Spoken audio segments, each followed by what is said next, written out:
سورہ بقرہ۔ بنام خدا مہربان و شفیق۔ الف لام میم۔ یہ وہ کتاب ہے جس میں کوئی شک نہیں، متقین کے لیے ہدایت ہے۔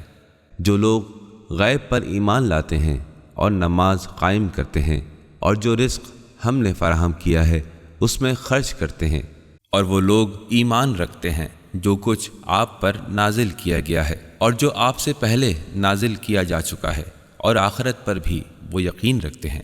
ایسے ہی لوگ اپنے رب کی جانب سے ہدایت یافتہ ہیں، اور وہی کامیاب ترین افراد ہیں۔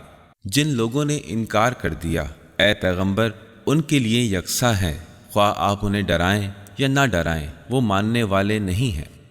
اللہ نے ان کے دلوں اور ان کے کانوں پر مہر لگا دی ہے، اور ان کی آنکھوں پر پردہ پڑا ہوا ہے، اور ان کے لیے بہت بڑی سزا مقرر ہے۔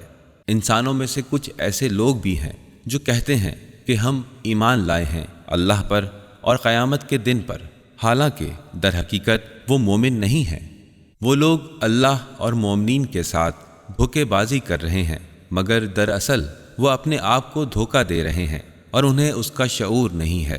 ان کے دلوں میں بیماری ہے، اللہ نے ان کی بیماری کو بڑھا دیا ہے، اور ان کے لیے دردناک سزا ہے، کیونکہ وہ جھوٹ بول رہے ہیں۔ اور جب ان سے کہا گیا کہ زمین میں فساد برپا نہ کرو، تو وہ کہتے ہیں ہم تو اصلاح کر رہے ہیں۔ خبردار، یہی لوگ فسادی ہیں، مگر انہیں شعور نہیں ہے۔ اور جب کبھی ان سے کہا گیا کہ تم اسی طرح ایمان لے آؤ جس طرح دوسرے لوگ ایمان لائے ہیں، تو وہ کہنے لگے کیا ہم بے وقوفوں کی طرح ایمان لے آئیں؟ در حقیقت یہی لوگ بے وقوف ہیں، لیکن یہ جانتے نہیں۔ اور جب یہ مومنین سے ملتے ہیں تو کہتے ہیں ہم ایمان لے آئے، اور جب علیحدگی میں اپنے شیطانی ٹولے سے ملتے ہیں تو کہتے ہیں ہم تو تمہارے ساتھ ہیں، ہم تو ان لوگوں سے مذاق کر رہے ہیں۔ اللہ ان کے مذاق کا جواب دے رہا ہے، اور ان کی رسی دراز کیے جا رہا ہے، اور وہ اپنی سرکشی میں اندھوں کی طرح بھٹک رہے ہیں۔ یہی وہ لوگ ہیں جنہوں نے ہدایت کے بدلے میں گمراہی خرید لی ہے۔ نہ تو ان کی تجارت منفعت بخش ہے، اور نہ ہی یہ لوگ ہدایت یافتہ ہیں۔ ان لوگوں کی مثال اس شخص کی طرح ہے جس نے آگ جلائی، اور جب ہر طرف روشنی پھیل گئی تو اللہ نے ان کے نور کو سلب کر لیا، اور انہیں گھٹا ٹوپ اندھیروں میں چھوڑ دیا جہاں انہیں کچھ سجھائی نہیں دیتا۔ یہ سب بہرے، گونگے اور اندھے ہیں، اب یہ پلٹ کر آنے والے نہیں۔ یا ان کی مثال ایسے ہے جیسے آسمان سے بارش ہو رہی ہے، جس میں تاریکی، گرج اور چمک سب کچھ ہے۔ یہ موت کے خوف سے کڑک کے مارے اپنے کانوں میں انگلیاں رکھ لیتے ہیں، اور اللہ ان منکرین حق کو گھیرے میں لیے ہوئے ہے۔ قریب ہے کہ بجلی ان کی بصارت کو اچک لے جائے۔ جب بجلی چمکتی ہے تو یہ اس کی روشنی میں جلنے لگتے ہیں، اور جب ان پر اندھیرا چھا جاتا ہے تو وہ رک جاتے ہیں۔ اگر اللہ چاہتا تو ان کی سماعت اور بصارت کو بالکل ختم کر دیتا۔ بے شک اللہ ہر چیز پر قدرت رکھتا ہے۔ اے انسانوں، تم اپنے پروردگار کی عبادت کرو جس نے تمہیں اور تم سے پہلے والے لوگوں کو پیدا کیا ہے تاکہ تم متقی بن جاؤ۔ جس نے تمہارے لیے زمین کا فرش بچھایا، آسمان کی چھت بنائی، اور آسمان سے پانی برسایا، پھر اس کے ذریعے تمہارے لیے پھلوں کا رزق مہیا کیا۔ جب تم یہ جانتے ہو تو پھر کسی اور کو اللہ کا مد مقابل قرار نہ دو۔ اور جو کتاب ہم نے اپنے بندے پر اتاری ہے، اگر اس بارے میں تم لوگوں کو کسی قسم کا شک ہو تو اس جیسی ایک صورت بنا لاؤ، اور اللہ کے علاوہ جو بھی تمہارے مددگار ہیں ان سب کو بلا لو، اگر تم اپنے دعوے میں سچے ہو۔ اگر تم نے ایسا نہیں کیا اور ہرگز ایسا نہ کر سکو گے تو اس آگ سے ڈرو جس کا ایندھن انسان اور پتھر بنیں گے، جو کافروں کے لیے مہیا کی گئی ہے۔ اور اے نبی، آپ ان لوگوں کو خوشخبری سنا دیں جو اس کتاب پر ایمان لائے اور اعمال صالحہ بجا لائے، کہ ان کے لیے بہشت کے باغات ہیں جن کے نیچے نہریں جاری ہوں گی۔ جب بھی انہیں وہاں کے پھلوں کو بطور رزق دیا جائے گا تو وہ کہہ اٹھیں گے یہ پھل تو ہم پہلے بھی کھاتے رہے ہیں۔ در حقیقت انہیں دنیاوی پھلوں سے ملتے جلتے پھل دیے جائیں گے، اور وہاں پر ان کے لیے پاک و پاکیزہ بیویاں ہوں گی، اور وہ لوگ ان باغات میں ہمیشہ ہمیشہ رہیں گے۔ اللہ اس بات میں شرم محسوس نہیں کرتا کہ وہ مثال بیان کرے مچھر یا اس سے بھی بڑھ کر کسی اور چھوٹی چیز کی۔ جو لوگ صاحبان ایمان ہیں وہ جان لیتے ہیں کہ یہ سب ان کے پروردگار کی جانب سے برحق ہے، اور جنہوں نے کفر اختیار کیا ہے وہ یہ کہتے ہیں کہ اللہ ان مثالوں کو کس مقصد کے لیے بیان کرتا ہے۔ وہ اس کے ذریعے بہت سے لوگوں کو گمراہی میں مبتلا کر دیتا ہے اور بہت سے لوگوں کی رہنمائی کرتا ہے، حالانکہ گمراہی میں وہی مبتلا رہتے ہیں جو فاسق ہیں، جو اللہ سے مضبوط عہد کرنے کے بعد بھی اسے توڑ دیتے ہیں، اور اللہ نے جسے جوڑنے کا حکم دیا ہے اسے کاٹ دیتے ہیں اور زمین میں فساد برپا کرتے ہیں۔ بس یہی لوگ خسارے میں ہیں۔ تم اللہ کا انکار کیسے کر سکتے ہو جبکہ تم بے جان تھے؟ اللہ نے تمہیں زندگی بخشی، پھر وہ تمہیں موت سے ہمکنار کرے گا، پھر تمہیں زندگی عطا کرے گا، اس کے بعد اسی کی طرف تمہیں لوٹایا جائے گا۔ وہی تو ہے جس نے تمہارے لیے زمین کی ساری چیزیں پیدا کی ہیں، پھر اس نے آسمان کی جانب توجہ کی تو انہیں 7 آسمانوں کی شکل میں استوار کیا، اور وہ ہر چیز کا علم رکھنے والا ہے۔ اے رسول، اس وقت کو یاد کرو جب تمہارے رب نے فرشتوں سے کہا تھا میں زمین میں ایک خلیفہ بنانے والا ہوں۔ انہوں نے عرض کی کیا تو اسے زمین میں خلیفہ مقرر کرے گا جو وہاں پر فساد برپا کرے گا اور خون ریزی کرے گا، حالانکہ ہم تیری تسبیح و تقدیس کر رہے ہیں؟ تو ارشاد فرمایا کہ میں جو کچھ جانتا ہوں تم نہیں جانتے۔ اور اللہ نے آدم کو تمام اسما کا علم سکھایا، اور پھر ان سب کو ملائکہ کے سامنے پیش کر کے کہا ذرا ان کے نام تو بتاؤ اگر تم اپنے دعوے میں سچے ہو۔ انہوں نے کہا تیری ذات پاک و منزہ ہے، ہمارے پاس تو بس وہی علم ہے جسے تو نے ہمیں سکھایا ہے، بے شک تو سب کچھ جاننے والا اور سمجھنے والا ہے۔ اللہ نے آدم سے کہا اے آدم، ان فرشتوں کو ذرا ان ہستیوں کے نام تو بتا دو۔ پس جب آدم نے فرشتوں کو ان ہستیوں کے ناموں سے آگاہ کیا تو اللہ نے فرمایا کیا میں نے تم سے کہا نہیں تھا کہ میں آسمان و زمین کی تمام مخفی باتوں کو جانتا ہوں، اور جو کچھ تم ظاہر کرتے اور جو کچھ تم چھپاتے ہو میں ان تمام باتوں سے باخبر ہوں۔ اور جب ہم نے فرشتوں کو حکم دیا کہ آدم کے آگے جھک جاؤ تو سب نے سجدہ کیا سوائے ابلیس کے، اس نے انکار کیا اور تکبر کیا اور وہ کافروں میں سے ہو گیا۔ اور ہم نے کہا اے آدم، تم اور تمہاری بیوی دونوں جنت میں رہو اور اس میں اطمینان کے ساتھ جو چاہے کھاؤ پیو، خبردار اس درخت کے قریب نہ جانا ورنہ تم دونوں نقصان اٹھانے والوں میں سے ہو جاؤ گے۔ آخر کار ان دونوں کو شیطان نے ترغیب دے کر ہمارے حکم کی پیروی سے ہٹا دیا اور انہیں وہاں سے نکلوا دیا جس عیش و آرام میں وہ تھے۔ پس ہم نے حکم دیا تم سب نیچے جاؤ، تم ایک دوسرے کے دشمن ہو، اب زمین میں تمہارے لیے رہائش اور ایک خاص وقت تک سامان حیات مہیا رہے گا۔ آدم نے اپنے رب سے چند کلمات سیکھ کر توبہ کی تو اللہ نے ان کی توبہ قبول کر لی، بے شک وہ توبہ کا قبول کرنے والا اور مہربان ہے۔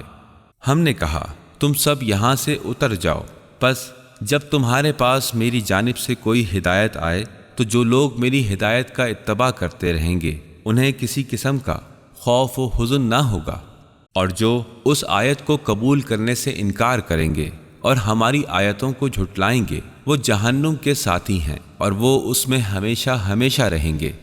اے بنی اسرائیل، یاد کرو وہ نعمت جو میں نے تمہیں دی تھی اور تم وہ عہد پورا کرو جو مجھ سے کیا تھا، میں وہ عہد پورا کروں گا جو میں نے تم سے کیا تھا، اور مجھی سے ڈرتے رہو، اور جو کچھ میں نے نازل کیا ہے اس پر ایمان لے آؤ، اور جو کچھ تمہارے پاس ہے یہ قرآن اس کی تصدیق کرتا ہے، لہٰذا سب سے پہلے تم ہی اس کے منکر نہ بن جاؤ اور تھوڑی سی قیمت پر میری آیتوں کو فروخت نہ کرو، اور صرف مجھی سے ڈرتے رہو، اور باطل کا رنگ چڑھا کر حق کو مشتبہ نہ بناؤ، اور نہ ہی جان بوجھ کر حق کو چھپانے کی کوشش کرو۔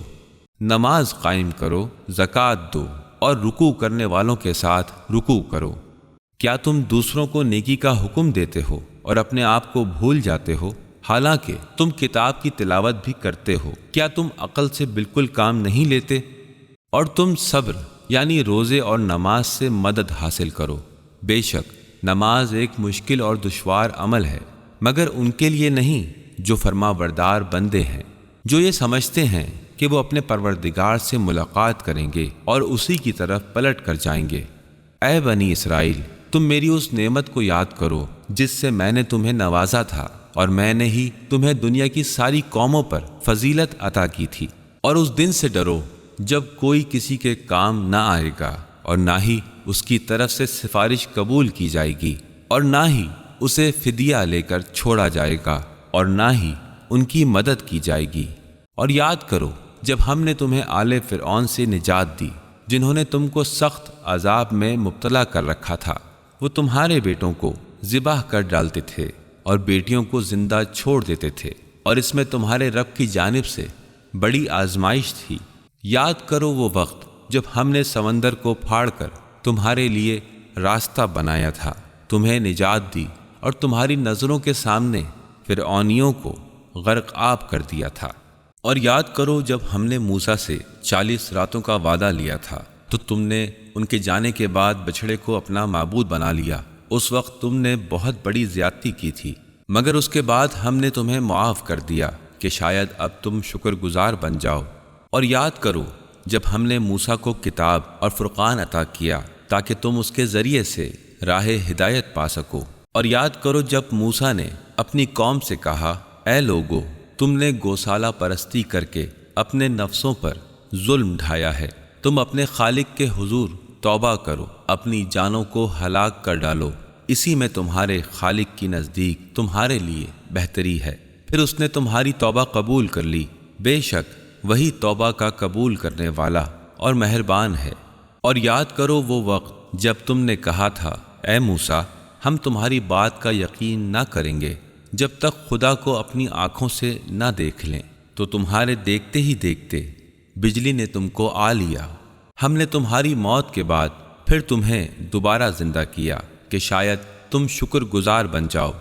اور ہم نے تم پر ابر کا سایہ کیا اور تم پر من و سلوہ نازل کیا، اور تم سے کہا جو پاک چیزیں ہم نے تمہیں بخشی ہیں ان میں سے کھاؤ۔ تمہارے اسلاف نے ہمارا کچھ نہیں بگاڑا، بلکہ در حقیقت وہ خود اپنے اوپر ظلم ڈھا رہے تھے۔ اور یاد کرو جب ہم نے کہا تھا کہ تم اس بستی میں داخل ہو جاؤ اور اس میں جس طرح چاہو مزے سے کھاؤ پیو، اور بستی کے دروازے سے سجدہ ریز ہوتے ہوئے اندر آ جاؤ، اور حتیٰ کہتے ہوئے آنا، ہم تمہاری خطاؤں کو معاف کر دیں گے اور نیکوکاروں کو مزید فضل و کرم سے نوازیں گے۔ مگر وہ بات جو ان سے کہی گئی تھی، ظالموں نے اسے بدل دیا۔ آخر کار ہم نے ظلم کرنے والوں پر ان کی نافرمانیوں کی وجہ سے آسمان سے عذاب نازل کیا۔ اور یاد کرو وہ وقت جب موسیٰ نے اپنی قوم کے لیے پانی طلب کیا، تو ہم نے ان سے کہا کہ اپنا عصا پتھر پر مارو، چنانچہ اس سے 12 چشمے پھوٹ نکلے۔ ہر قبیلے کو اپنے اپنے گھاٹ کا علم تھا۔ ہم نے کہا تم اللہ کے رزق میں سے کھاؤ پیو اور زمین میں فساد پھیلاتے نہ پھرو۔ اور یاد کرو جب تم نے موسیٰ سے کہا تھا کہ ہم ایک طرح کے کھانے پر صبر نہیں کر سکتے، اپنے رب سے دعا مانگیے کہ وہ ہمارے لیے زمین سے اگنے والی چیزیں پیدا کر دے، جیسے ساگ پات، کھیرا ککڑی، لہسن، گیہوں، مسور اور پیاز وغیرہ۔ تو موسیٰ نے کہا کہ تم ایسی چیز کو جو ہر طرح سے بہتر ہے ادنا چیز سے بدلنا چاہتے ہو، جاؤ کسی شہری آبادی میں جا رہو، تم نے جو کچھ مانگا ہے وہاں مل جائے گا۔ اور آخر کار انہیں ذلت، پستی اور بدحالی میں گرفتار کر دیا گیا، اور وہ لوگ اللہ کے غضب میں گھر گئے۔ یہ سب اس لیے ہوا کہ وہ لوگ اللہ کی نشانیوں کا انکار کر رہے تھے اور انبیاء کو ناحق قتل کر رہے تھے۔ یہ ان کی نافرمانیوں اور حدود شرع سے تجاوز کرنے کا نتیجہ تھا۔ یقین جانو کہ جو لوگ نبی اکرم پر ایمان لائے اور یہود و نصارہ اور ستارہ پرست ان میں سے جو بھی اللہ اور روز آخرت پر ایمان لائے گا، تو ان کا اجر ان کے رب کے پاس ہے، اور انہیں نہ تو خوف ہوگا اور نہ ہی وہ لوگ محزون ہوں گے۔ اور اس وقت کو یاد کرو جب ہم نے تم سے پختہ عہد لیا اور کوہ طور کو تمہارے اوپر بلند کر دیا کہ جو کچھ ہم نے تمہیں دیا ہے اسے مضبوطی سے تھامے رکھنا اور اس میں مندرج احکام کو یاد رکھنا، ہو سکتا ہے اس طرح تم پرہیزگار بن جاؤ۔ مگر اس کے بعد تم اپنے عہد سے پھر گئے۔ اس کے باوجود بھی اگر تم پر اللہ کا فضل اور رحمت نہ ہوتی تو تم نقصان اٹھانے والوں میں ہوتے۔ تم اپنی قوم کے ان لوگوں کے بارے میں تو جانتے ہی ہو جنہوں نے سبت کا قانون توڑا تھا، تو ہم نے انہیں حکم دیا تم ذلیل و خوار بندر بن جاؤ۔ اس طرح ہم نے ان کے انجام کو اس زمانے کے لوگوں اور بعد میں آنے والی نسلوں کے لیے سامان عبرت اور تقوی اختیار کرنے والوں کے لیے نصیحت بنا دیا۔ پھر وہ واقعہ یاد کرو جب موسیٰ نے اپنی قوم سے کہا تھا کہ اللہ تمہیں حکم دیتا ہے کہ تم ایک گائے ذبح کرو۔ وہ کہنے لگے کیا آپ ہم سے مذاق کر رہے ہیں؟ موسیٰ نے کہا میں اللہ کی پناہ طلب کرتا ہوں کہ میں جاہلوں میں سے ہو جاؤں۔ انہوں نے کہا آپ اپنے رب سے دعا کیجئے کہ وہ ہمیں گائے کی ماہیت بتائے۔ موسیٰ نے کہا اللہ فرماتا ہے ایسی گائے چاہیے جو نہ بوڑھی ہو نہ بچھیا، بلکہ اس کے درمیان اوسط عمر کی ہو۔ اب تمہیں جو حکم دیا گیا ہے اس پر عمل کرو۔ وہ کہنے لگے اپنے رب سے پوچھئے کہ اس کا رنگ کیسا ہو۔ موسیٰ نے کہا وہ فرماتا ہے زرد رنگ کی گائے ہو، اس کا رنگ ایسا شوخ ہو کہ دیکھنے والوں کو بھلی معلوم ہو۔ وہ کہنے لگے اے موسیٰ اپنے رب سے وضاحت طلب کریں کہ کیسی گائے چاہیے، کیونکہ اس کی شناخت میں ہمیں اشتباہ ہو گیا ہے۔ اللہ نے چاہا تو اب ہم اس گائے کو تلاش کر لیں گے۔ موسیٰ نے کہا اللہ فرماتا ہے کہ وہ ایسی گائے ہے جس سے نہ خدمت لی جاتی ہے، نہ وہ زمین میں جوتتی ہے اور نہ ہی کھیتوں کو سیراب کرتی ہے، صحیح و سالم اور بے داغ ہے۔ وہ لوگ کہنے لگے اب آپ نے ٹھیک ٹھیک پہچان بتائی ہے۔ پھر انہوں نے اسے ذبح کر دیا، حالانکہ وہ ایسا کرنے والے نہیں تھے۔ اور یاد کرو جب تم نے ایک شخص کو قتل کر ڈالا اور اس کے قاتل کے بارے میں جھگڑنے لگے، اور اللہ ظاہر کر کے رہے گا جس بات کو تم چھپا رہے ہو۔ پھر ہم نے کہا اس گائے کا کوئی ٹکڑا لے کر مقتول کے جسم پر مارو۔ دیکھو اللہ اس طرح مردوں کو حیات بخشتا ہے اور تمہیں اپنی نشانیاں دکھاتا ہے تاکہ تم سمجھو۔ پھر اس کے بعد تمہارے دل سخت ہو گئے پتھروں کی طرح، بلکہ ان سے بھی بڑھ کر سخت، اس لیے کہ پتھروں میں ایسے پتھر بھی ہیں جن سے نہریں جاری ہوتی ہیں، اور کوئی پتھر شگافتہ ہوتا ہے تو اس میں سے پانی نکل آتا ہے، اور کوئی پتھر خوف خدا سے لرزہ برندام ہو کر گر پڑتا ہے، اور اللہ تمہاری حرکتوں سے غافل نہیں ہے۔ اے مومنو کیا تم امید لگائے بیٹھے ہو کہ یہ تمہاری بات مان لیں گے؟ حالانکہ ان میں سے کچھ لوگ کلام خدا کو سنتے ہیں، پھر اس کو سمجھ لینے کے بعد جان بوجھ کر اس میں تحریف کر دیتے ہیں۔ اور جب یہ لوگ مومنین سے ملتے ہیں تو کہتے ہیں ہم ایمان لے آئے ہیں، اور جس وقت آپس میں ایک دوسرے سے ملاقات کرتے ہیں تو کہتے ہیں کہ جو بات خدا نے تم پر ظاہر فرمائی ہے تم انہیں اس لیے بتا دیتے ہو کہ وہ اس کے ذریعے تم کو تمہارے پروردگار کے سامنے مورد الزام ٹھہرائیں۔ کیا تم سمجھتے نہیں ہو؟ کیا وہ نہیں جانتے کہ جو کچھ وہ چھپاتے ہیں یا جس بات کو ظاہر کرتے ہیں خدا کو وہ سب معلوم ہے؟ اور کچھ ان میں سے ایسے جاہل ہیں کہ وہ کتاب خدا کو اپنے مطلب کی باتوں کے سوا کچھ نہیں سمجھتے، اور وہ محض خیالی باتیں بناتے رہتے ہیں۔ پس تباہی ہو ان لوگوں کے لیے جو اپنے ہاتھوں سے کتاب لکھتے ہیں اور پھر یہ کہتے پھرتے ہیں کہ یہ تو اللہ کے پاس سے آئی ہے، تاکہ اس کے معاوضے سے تھوڑا سا فائدہ حاصل کر لیں۔ افسوس ہے ان پر جو کچھ ان کے ہاتھوں نے لکھا، اور افسوس ہے ان پر جو کچھ انہوں نے کمایا۔ اور وہ یہ کہتے ہیں کہ جہنم کی آگ ہرگز ہمیں چھونے والی نہیں ہے مگر یہ کہ چند روز کی سزا مل جائے۔ ان سے پوچھو کیا تم نے اللہ سے کوئی عہد لے رکھا ہے کہ اللہ ہرگز اپنے عہد کے خلاف نہیں کر سکتا، یا تم اللہ کے بارے میں ایسی باتیں کہہ رہے ہو جس کا تمہیں علم ہی نہیں؟ ہاں جنہوں نے برائی کا ارتکاب کیا اور ان کے گناہوں نے انہیں ہر طرف سے گھیر لیا تو ایسے ہی لوگ دوزخی ہیں اور وہ اس میں ہمیشہ رہیں گے۔ اور جو لوگ ایمان لائے اور اعمال صالحہ بجا لائے تو وہ جنتی ہیں اور وہ اس میں ہمیشہ رہیں گے۔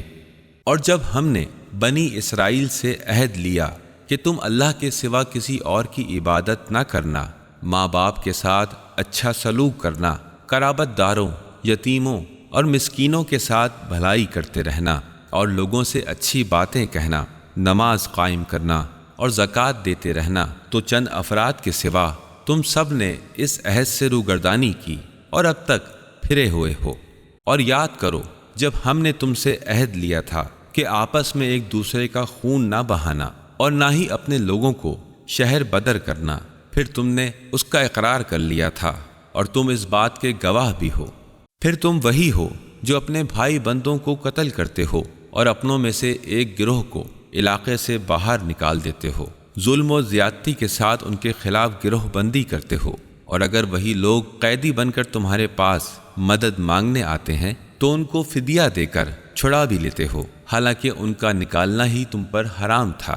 کیا تم کتاب کے ایک حصے پر ایمان لاتے ہو اور دوسرے حصے سے انکار کرتے ہو؟ تم میں سے جو ایسا کریں ان کے لیے دنیاوی زندگی میں رسوائی کے سوا اور کیا ہے، اور قیامت کے دن وہ شدید ترین عذاب کی جانب پھیر دیے جائیں گے، اور جو تمہارے کرتوت ہیں اللہ ان سے بے خبر نہیں ہے۔ یہ وہ لوگ ہیں جنہوں نے آخرت کے بدلے میں دنیاوی زندگی کو خرید لیا ہے، نہ تو ان کے عذاب میں کمی ہوگی نہ ہی ان کی کوئی مدد کی جائے گی۔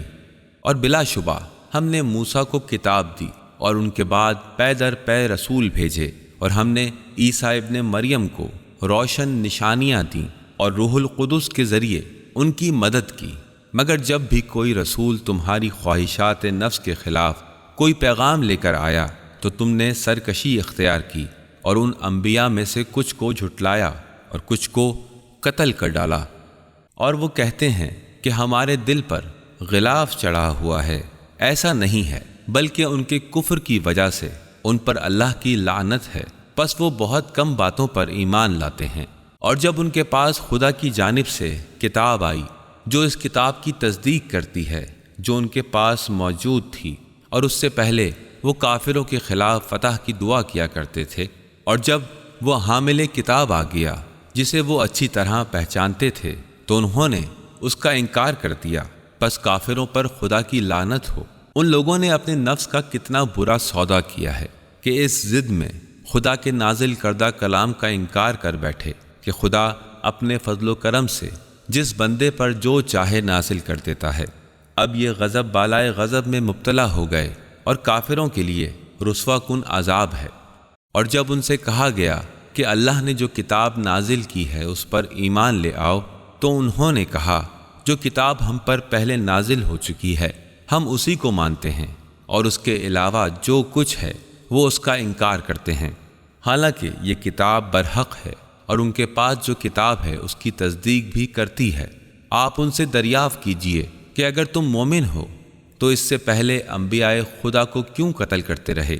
یقیناً موسیٰ تمہارے پاس واضح نشانیاں لے کر آئے تھے، پھر تم نے ان کے بعد گوسالے کو معبود بنا لیا۔ تم واقعی ظالم لوگ ہو۔ اور اس وقت کو یاد کرو جب ہم نے تم سے توریت پر عمل کرنے کا عہد لیا تھا اور تمہارے سروں پر کوہ طور کو معلق کر دیا تھا کہ جو ہم نے تمہیں دیا ہے اسے مضبوطی سے تھامے رہو، اور جو ہم کہیں اسے سنو۔ تو انہوں نے ڈر کے مارے فوراً اقرار کر لیا کہ ہم نے سن تو لیا لیکن نافرمانی بھی کریں گے، اور ان کے دلوں میں گوسالہ کی محبت ان کے کفر کے سبب گھول کر پلا دی گئی ہے۔ اے پیغمبر، آپ ان سے فرما دیجئے اگر تم مومن ہو تو تمہارا ایمان تمہیں کتنی بری بات بتاتا ہے۔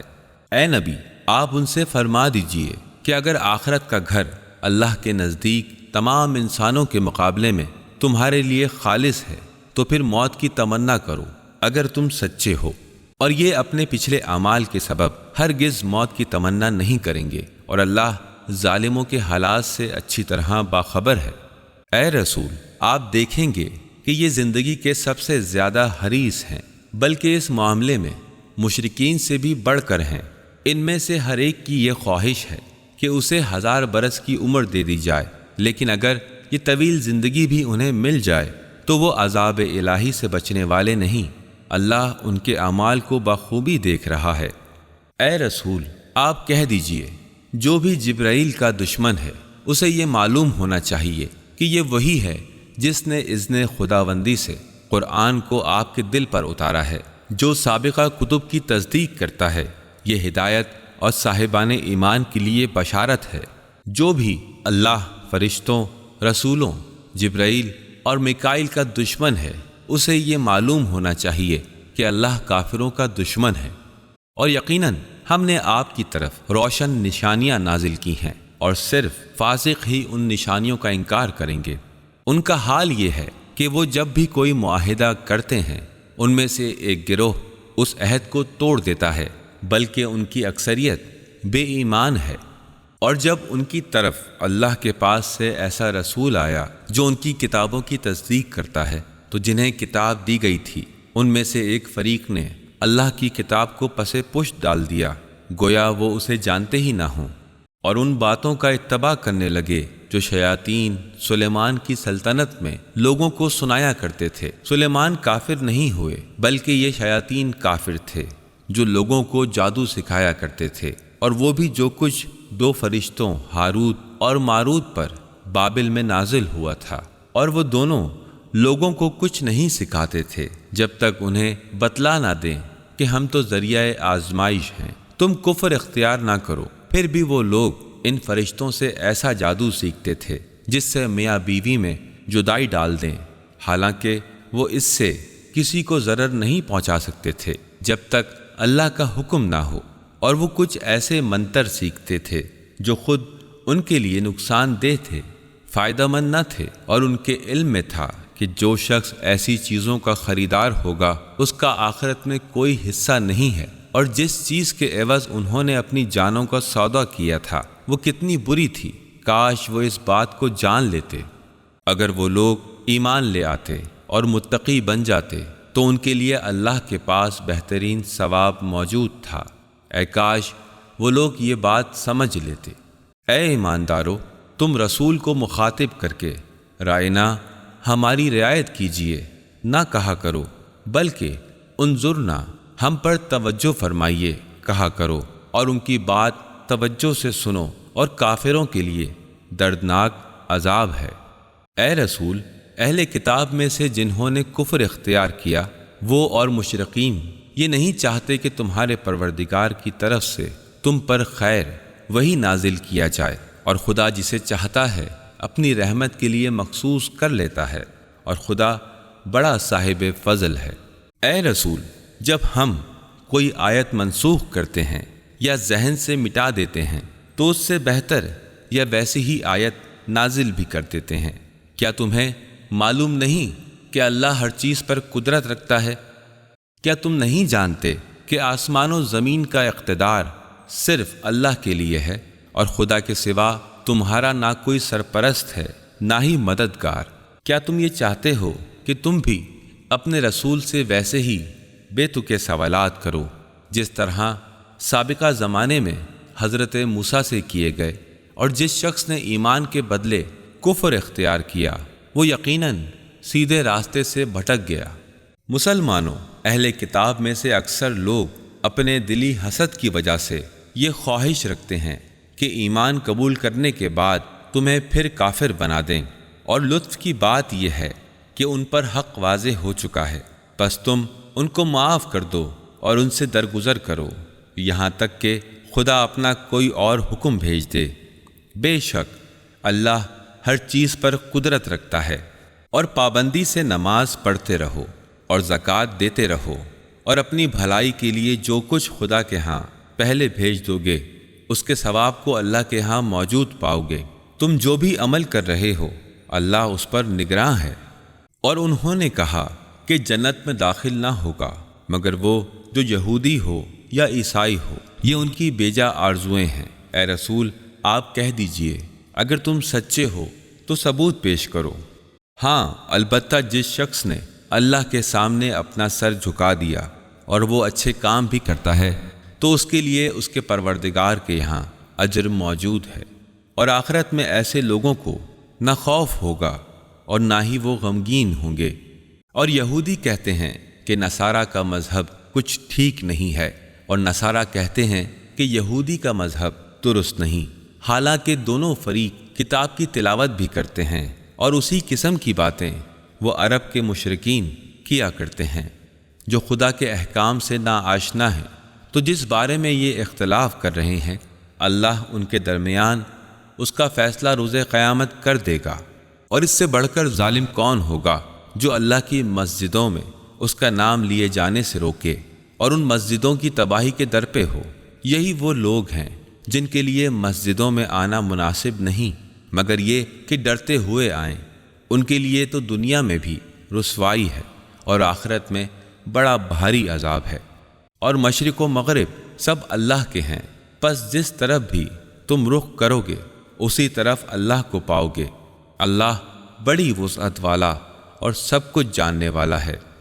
اور ان یہودیوں کا قول ہے کہ اللہ نے کسی کو اپنا بیٹا بنایا ہے۔ اللہ ان باتوں سے پاک ہے۔ اصل حقیقت یہ ہے کہ زمین و آسمان کی تمام موجودات اس کی ملکیت ہیں اور سب کے سب اس کے اطاعت گزار ہیں۔ وہ آسمانوں اور زمینوں کا موجد ہے۔ وہ جس بات کا فیصلہ کر لیتا ہے اس کے لیے بس یہ حکم دیتا ہے ہو جا، تو وہ ہو جاتی ہے۔ اور جو لوگ علم نہیں رکھتے وہ یہ کہتے ہیں کہ اللہ ہم سے خود ہم کلام کیوں نہیں ہوتا، یا ہمارے پاس کوئی نشانی کیوں نہیں آتی۔ ایسی ہی باتیں ان سے پہلے کے لوگ بھی کیا کرتے تھے۔ ان سب کے دل آپس میں ملتے جلتے ہیں۔ یقین کرنے والوں کو تو ہم اپنی نشانیاں صاف صاف بتلا چکے ہیں۔ اے رسول، ہم نے آپ کو حق کے ساتھ خوشخبری سنانے والا اور ڈرانے والا بنا کر بھیجا ہے۔ جہنمیوں کے بارے میں آپ سے کسی قسم کا سوال نہیں کیا جائے گا۔ اے پیغمبر، یہودی اور عیسائی آپ سے ہرگز راضی نہ ہوں گے جب تک کہ آپ ان کے مذہب کے پیروکار نہ بن جائیں۔ آپ فرما دیجئے کہ بس راستہ وہی ہے جو اللہ نے تم کو بتایا ہے، ورنہ اگر علم آنے کے بعد آپ نے ان کی خواہشات کی پیروی کی تو پھر اللہ کی گرفت سے بچانے والا کوئی دوست اور مددگار آپ کے لیے نہ ہوگا۔ جن لوگوں کو ہم نے کتاب دی ہے وہ اسے اس طرح پڑھتے ہیں جو پڑھنے کا حق ہے۔ یہی لوگ سچے دل سے اس پر ایمان لائے ہیں، اور جن لوگوں نے اس کا انکار کیا ہے وہ لوگ سراسر گھاٹے میں ہیں۔ اے بنی اسرائیل، یاد کرو میری ان نعمتوں کو جن سے میں نے تمہیں نوازا تھا، اور یہ کہ میں نے تمہیں دنیا کی تمام قوموں پر فضیلت دی تھی۔ اور اس دن سے ڈرو جب کوئی شخص کسی کی طرف سے نہ فدیہ ہو سکے گا، نہ ہی اس کی طرف سے کوئی معاوضہ قبول کیا جائے گا، اور نہ ہی کوئی سفارش فائدہ پہنچا سکے گی، اور نہ ہی مجرموں کو کہیں سے کوئی مدد فراہم ہو سکے گی۔ اور وہ وقت یاد کرو جب ابراہیم کے رب نے چند کلمات کے ذریعے ان کی آزمائش کی، وہ ان سب میں پورا اتر گئے۔ تو اللہ نے کہا، اے ابراہیم، میں تمہیں تمام انسانوں کا امام بنانے والا ہوں۔ ابراہیم نے عرض کی، اور میری ذریت میں سے؟ تو اللہ نے فرمایا، میرا یہ عہد امامت ظالموں تک نہیں پہنچے گا۔ اور جب ہم نے اس گھر کعبہ کو لوگوں کے لیے مرکز اور جائے امن قرار دیا تھا، اور یہ حکم دیا تھا کہ ابراہیم کے مقام عبادت کو مستقل جائے نماز قرار دو، اور ابراہیم و اسماعیل کو یہ تاکید کی تھی کہ میرے اس گھر کا طواف، اعتکاف، رکوع اور سجدہ کرنے والوں کے لیے پاک رکھو۔ اور ابراہیم نے دعا کی، اے میرے رب، اس شہر کو امن کا شہر بنا دے، اور اس کے باشندوں میں سے جو اللہ اور روز قیامت کو مانے اسے ہر قسم کے پھلوں کا رزق مہیا کر۔ تو اللہ تعالیٰ نے فرمایا، جو ان باتوں کا انکار کرے گا اسے بھی میں دنیا کی چند روزہ زندگی کا سامان فراہم کروں گا، مگر آخر کار اسے جہنم کے عذاب کی طرف گھسیٹوں گا، اور وہ تو بدترین ٹھکانہ ہے۔ اور یاد کرو جب ابراہیم اور اسماعیل اس گھر کی دیواریں اٹھا رہے تھے تو دعا کرتے جاتے تھے، اے ہمارے رب، ہم سے یہ خدمت قبول فرما لے، بے شک تو ہر ایک کی بات سننے والا اور سب کچھ جاننے والا ہے۔ پروردگارا، تو ہم دونوں کو اپنا مسلم فرما بردار اطاعت گزار بنا دے، اور ہماری نسل سے ایسی قوم مبعوث کر جو تیری مسلم فرما بردار ہو۔ ہمیں اپنی عبادت کے طریقے بتلا اور ہماری توبہ قبول کر لے، بے شک تو توبہ قبول کرنے والا بڑا مہربان ہے۔ بار الہ، ان لوگوں میں خود انہی کی قوم سے ایک رسول مبعوث فرما جو انہیں تیری آیتوں کی تلاوت کر کے سنائے، ان کو کتاب و حکمت کی تعلیم دے اور ان کا تزکیہ نفس کرے۔ بلا شبہ تو بڑا صاحب اقتدار اور صاحب حکمت ہے۔ اور اب کون ہے جو ابراہیم کے طریقے سے روگردانی کرے، سوائے اس کے جس نے خود اپنے آپ کو حماقت و جہالت میں مبتلا کر لیا ہو۔ ابراہیم تو وہ ہیں جنہیں ہم نے دنیا میں منتخب کیا تھا اور آخرت میں ان کا شمار صالحین میں ہوگا۔ اور جب ان کے رب نے ان سے کہا سر تسلیم خم کر دو، اپنے آپ کو مکمل خدا کے سپرد کر دو، تو انہوں نے فوراً کہا میں نے مالک کائنات کے سامنے سر تسلیم خم کر دیا۔ ابراہیم نے اپنی اولاد کو اسی طریقے پر چلنے کی وصیت کی تھی، اور یعقوب نے بھی یہی وصیت کی۔ انہوں نے کہا اے میرے بیٹو، اللہ تعالیٰ نے تمہارے لیے یہی دین پسند کیا ہے، لہٰذا تم سب مرتے دم تک مسلم ہی رہنا۔ پھر کیا تم اس وقت دیکھ رہے تھے جب یعقوب کی موت کا وقت آ گیا تو اس وقت انہوں نے اپنی اولاد سے پوچھا میرے بعد تم سب کس کی عبادت کرو گے؟ انہوں نے جواب دیا ہم اسی ایک خدا کی عبادت کریں گے جسے آپ نے اور آپ کے بزرگوں ابراہیم، اسماعیل اور اسحاق نے خدا مانا ہے، اور ہم تو اسی کے مسلم ہیں۔ اے یہودیو، وہ لوگ تھے جو گزر گئے، جو انہوں نے کمایا وہ ان کے سامنے آیا، اور جو تم کماؤ گے وہ تمہارے لیے ہے، اور وہ لوگ جو کچھ کیا کرتے تھے اس کی پوچھ گچھ تم سے نہیں ہوگی۔ اور انہوں نے مسلمانوں سے کہا کہ تم یہودی یا عیسائی بن جاؤ تو ہدایت پا جاؤ گے۔ اے نبی، آپ ان سے فرما دیجئے نہیں، بلکہ سب کو چھوڑ کر ابراہیم کا طریقہ اپنا لو، اور ابراہیم مشرکوں میں سے نہ تھے۔ اے مسلمانوں، کہو کہ ہم ایمان لائے اللہ پر اور اس کتاب پر جو ہماری طرف نازل کی گئی، اور جو کچھ ابراہیم، اسماعیل، اسحاق، یعقوب اور اولاد یعقوب کی طرف نازل ہوا، اور جو کچھ موسیٰ، عیسیٰ اور دیگر انبیاء کو ان کے رب کی جانب سے دیا گیا، ہم ان کے درمیان کوئی تفریق نہیں کرتے، اور ہم تو اسی کے مسلم ہیں۔ پھر اگر وہ اسی طرح ایمان لائیں جس طرح تم اس پر ایمان لائے ہو تو وہ ہدایت یافتہ ہیں، اور اگر اس سے منہ پھیر لیں تو وہ ہٹ دھرم ہیں۔ لہٰذا اطمینان رکھو کہ ان کے مقابلے میں اللہ تمہاری حمایت کے لیے کافی ہے، اور وہ سب کچھ سنتا اور جانتا ہے۔ تم اللہ کا رنگ اختیار کرو، اور اللہ کے رنگ سے اچھا کس کا رنگ ہو سکتا ہے، اور ہم اسی کی بندگی کرنے والے ہیں۔ اے نبی، آپ ان سے کہہ دیجئے کیا تم اللہ کے بارے میں ہم سے جھگڑتے ہو، حالانکہ وہی ہمارا اور تمہارا پروردگار ہے۔ ہمارے اعمال ہمارے لیے ہیں اور تمہارے اعمال تمہارے لیے، اور ہم اللہ ہی کے لیے اپنی بندگی کو خالص کر چکے ہیں۔ یا پھر تمہارا کہنا یہ ہے کہ ابراہیم، اسماعیل، اسحاق، یعقوب اور اولاد یعقوب سب کے سب یہودی یا نصرانی تھے۔ اے نبی، آپ ان سے کہہ دیجئے کہ تم زیادہ جانتے ہو یا اللہ؟ اس شخص سے بڑا ظالم کون ہوگا جس کے ذمے اللہ کی جانب سے گواہی ہو اور وہ اسے چھپائے، اور تمہارے کرتوتوں سے اللہ غافل نہیں ہے۔ یہ وہ لوگ تھے جو گزر چکے، انہوں نے جو کچھ کمایا ان کے لیے تھا، اور تم جو کچھ کماؤ گے وہ تمہارے لیے ہے، اور تم سے ان کے اعمال کے بارے میں کسی قسم کی پوچھ گچھ نہیں ہوگی۔ نادان لوگ یہ کہیں گے انہیں کیا ہوا کہ پہلے یہ جس قبلے کی طرف رخ کر کے نماز پڑھا کرتے تھے اس سے ایک دم منحرف ہو گئے۔ اے نبی، آپ ان سے کہہ دیجئے مشرق اور مغرب سب اللہ کے ہیں، وہ جسے چاہتا ہے سیدھے راستے کی ہدایت کرتا ہے۔ اور اسی طرح ہم نے تم کو امت وسط قرار دیا ہے تاکہ تم دنیا کے لوگوں پر گواہ رہو اور رسول تم پر گواہ رہے۔ پہلے تم جس طرف رخ کرتے تھے اس کو ہم نے صرف یہ دیکھنے کے لیے قبلہ بنایا تھا کہ کون رسول کی پیروی کرتا ہے اور کون پچھلے پیروں لوٹ جاتا ہے۔ یہ معاملہ اگرچہ دشوار تھا مگر ان کے لیے نہیں جو اللہ کی ہدایت سے فیضیاب تھے۔ اللہ تعالیٰ تمہارے ایمان کو ہرگز ضائع نہیں کرے گا۔ یقین جانو وہ لوگوں کے حق میں نہایت شفیق اور مہربان ہے۔ ہم آپ کے چہرے کو بار بار آسمان کی طرف اٹھتے ہوئے دیکھ رہے ہیں، ہم اسی قبلہ کی طرف آپ کو پلٹا دیں گے جسے آپ پسند کرتے ہیں۔ اب آپ اپنا رخ مسجد الحرام کی طرف پھیر لیں، اور تم لوگ جہاں کہیں بھی ہو نماز میں مسجد الحرام ہی کی طرف اپنا رخ کر لیا کرو۔ یہ لوگ جنہیں کتاب دی گئی تھی خوب جانتے ہیں کہ تحویل قبلہ کا یہ حکم ان کے رب کی طرف سے ہے اور برحق ہے، مگر اس کے باوجود جو ان کی حرکتیں ہیں اللہ ان سے غافل نہیں ہے۔ آپ ان اہل کتاب کے پاس خواہ کوئی بھی نشانی لے کر آ جائیں، ممکن نہیں کہ یہ آپ کے قبلہ کی پیروی کرنے لگیں، اور نہ ہی آپ کے لیے یہ ممکن ہے کہ آپ ان کے قبلے کی پیروی کریں۔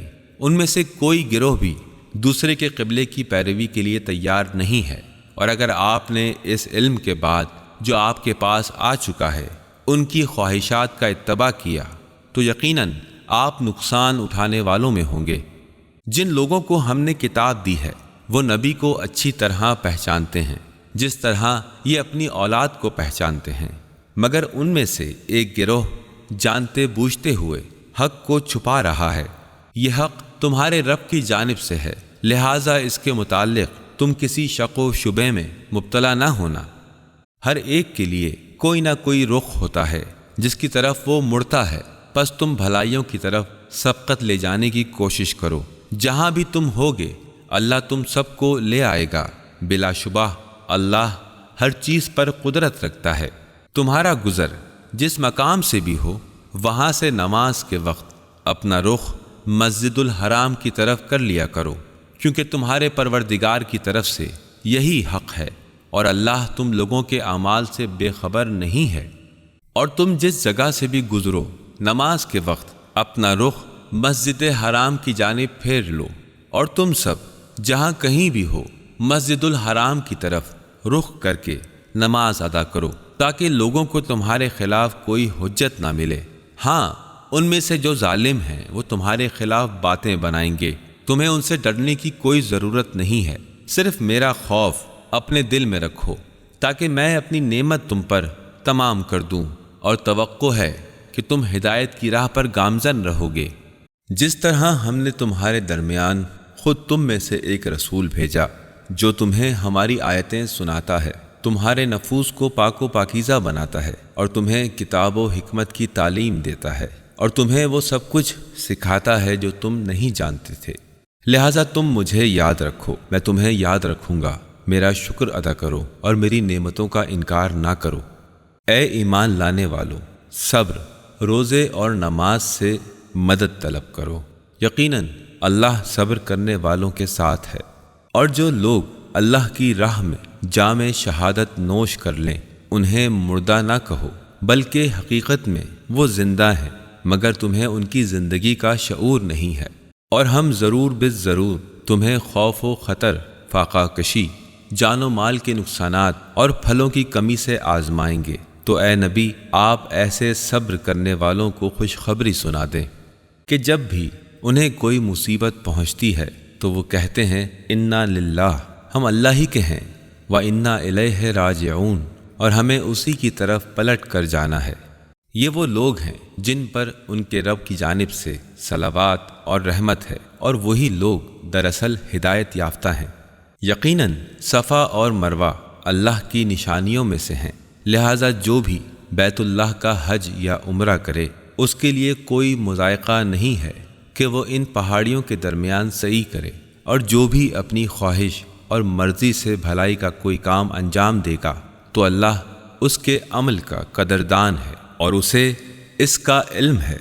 جو لوگ ہماری نازل کی ہوئی واضح تعلیمات اور ہدایت کو چھپاتے ہیں جبکہ ہم انہیں انسانوں کی رہنمائی کے لیے اپنی کتاب میں بیان کر چکے ہیں، یقین جانو کہ اللہ بھی ان پر لعنت کرتا ہے اور تمام لعنت کرنے والے بھی ان پر لعنت بھیجتے ہیں، سوائے ان لوگوں کے جنہوں نے توبہ کی اور اپنی اصلاح کر لی اور جو چھپایا تھا اسے بیان کر دیا، تو میں ان کی توبہ قبول کر لوں گا، اور میں توبہ قبول کرنے والا اور مہربان ہوں۔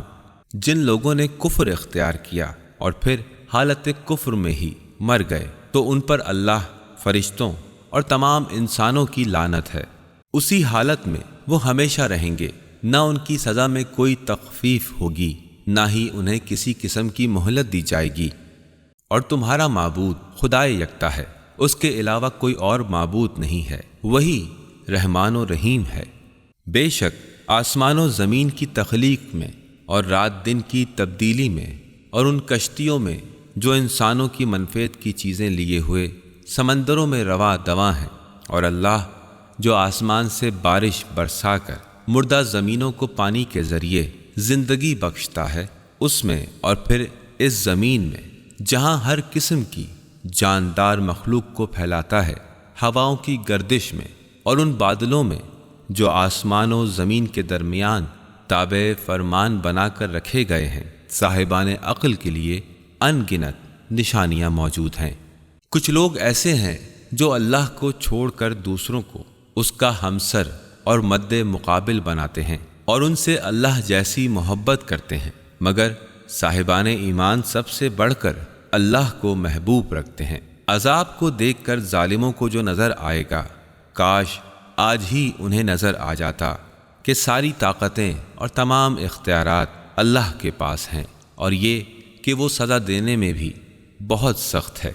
اس وقت پیر اور پیشوا جن کی پیروی کی گئی تھی اپنے مریدوں سے لا تعلقی کا اظہار کریں گے جب وہ عذاب کو اپنی آنکھوں سے دیکھ رہے ہوں گے اور جملہ اسباب و وسائل کا سلسلہ منقطع ہو چکا ہوگا، اور وہ لوگ جو دنیا میں ان کی پیروی کیا کرتے تھے کہیں گے کہ کاش ہم کو پھر ایک موقع دیا جاتا تو جس طرح آج یہ ہم سے بیزاری کر رہے ہیں اسی طرح ہم بھی ان سے بیزار ہو کر دکھا دیتے۔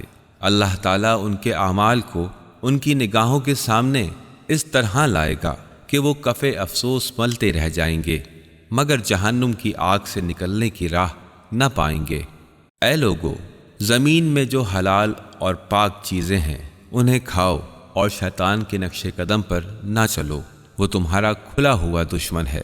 وہ تمہیں بدی اور فحش باتوں کا حکم دیتا ہے اور یہ سکھاتا ہے کہ تم اللہ کے خلاف وہ باتیں کہو جو تمہارے علم میں نہیں ہیں۔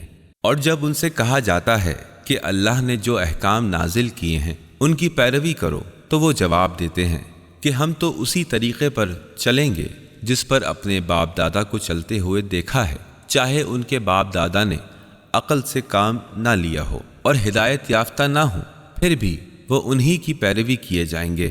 اور ان کافروں کی مثال ایسی ہے جیسے کوئی چرواہا جانوروں کو پکارتا ہے اور وہ جانور سوائے اس پکار اور آواز کے کچھ نہیں سنتے۔ یہ لوگ بہرے، گونگے اور اندھے ہیں، اس لیے کوئی بات ان کی سمجھ میں نہیں آتی۔ اے ایمان لانے والو، جو پاک چیزیں ہم نے تمہیں عطا کی ہیں انہیں بے تکلف کھاؤ اور اللہ کا شکر ادا کرو اگر تم صحیح معنی میں اس کے عبادت گزار ہو۔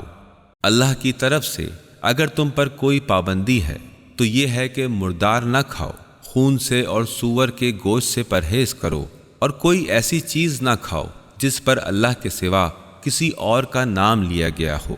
ہاں، جو شخص مجبوری کی حالت میں ہو تو وہ قانون شکنی کیے بغیر اور حد سے تجاوز نہ کرتے ہوئے کوئی چیز کھا لے تو اس پر کسی قسم کا گناہ نہیں ہے۔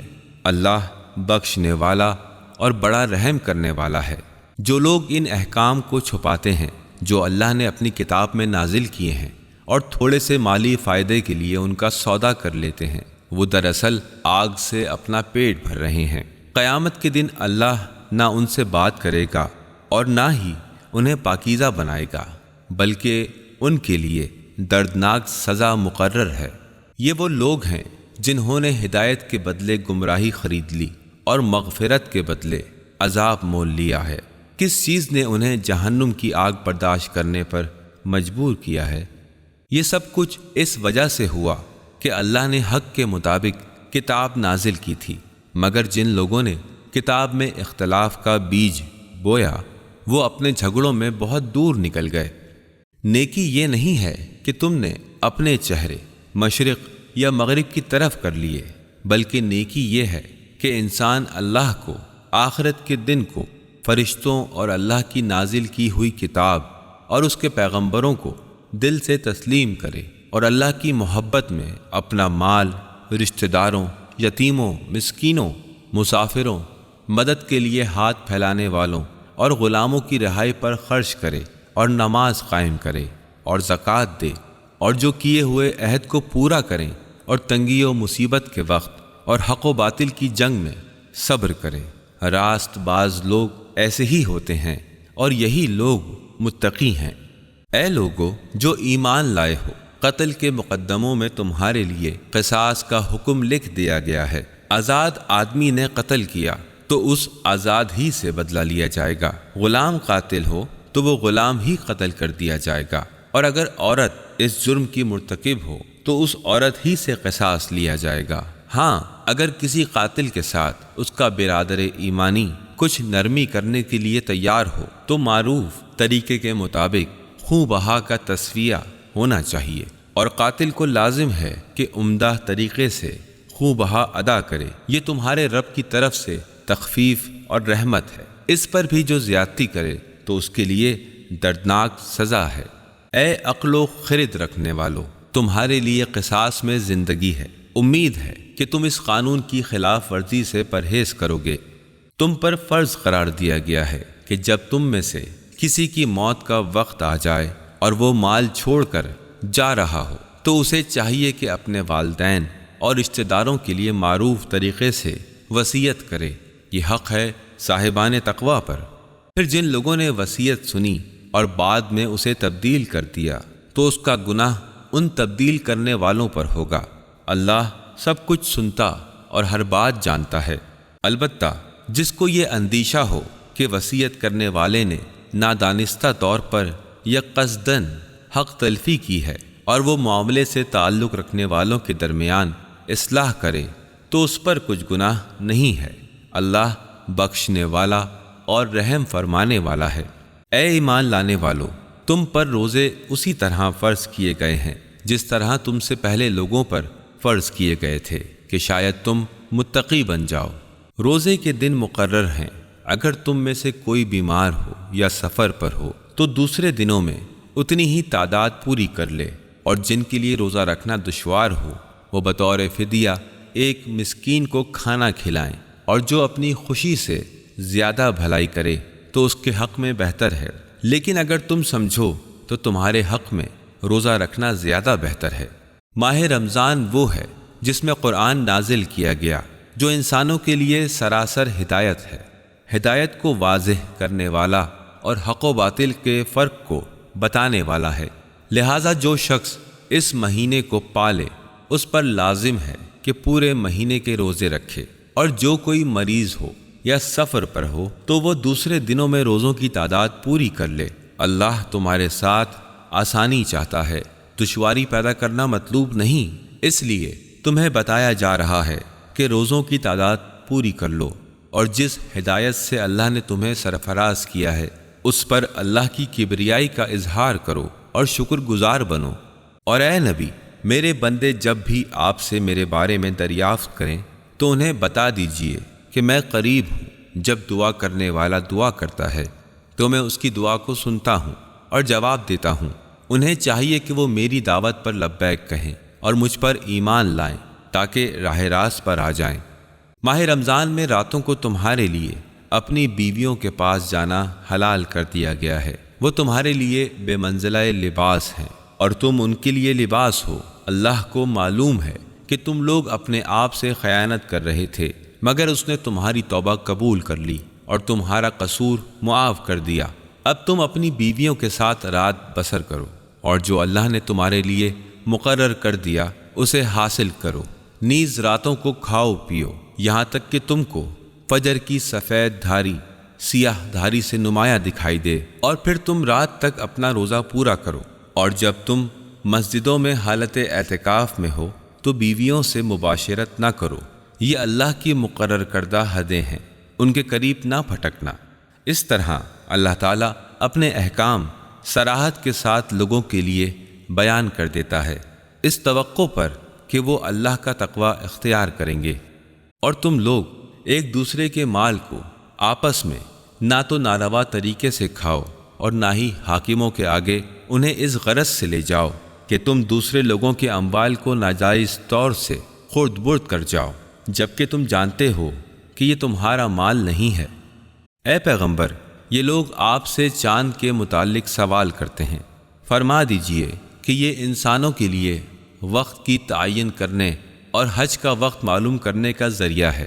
نیز ان سے یہ بھی کہہ دیجئے کہ یہ نیکی کا کام نہیں ہے کہ تم اپنے گھروں میں عقب سے داخل ہو۔ نیکی تو دراصل ان کے لیے ہے جو پرہیزگار ہوں، اور تم گھروں میں دروازوں کی طرف سے آؤ اور اللہ کا تقوی اختیار کرو تاکہ تم فلاح پا جاؤ۔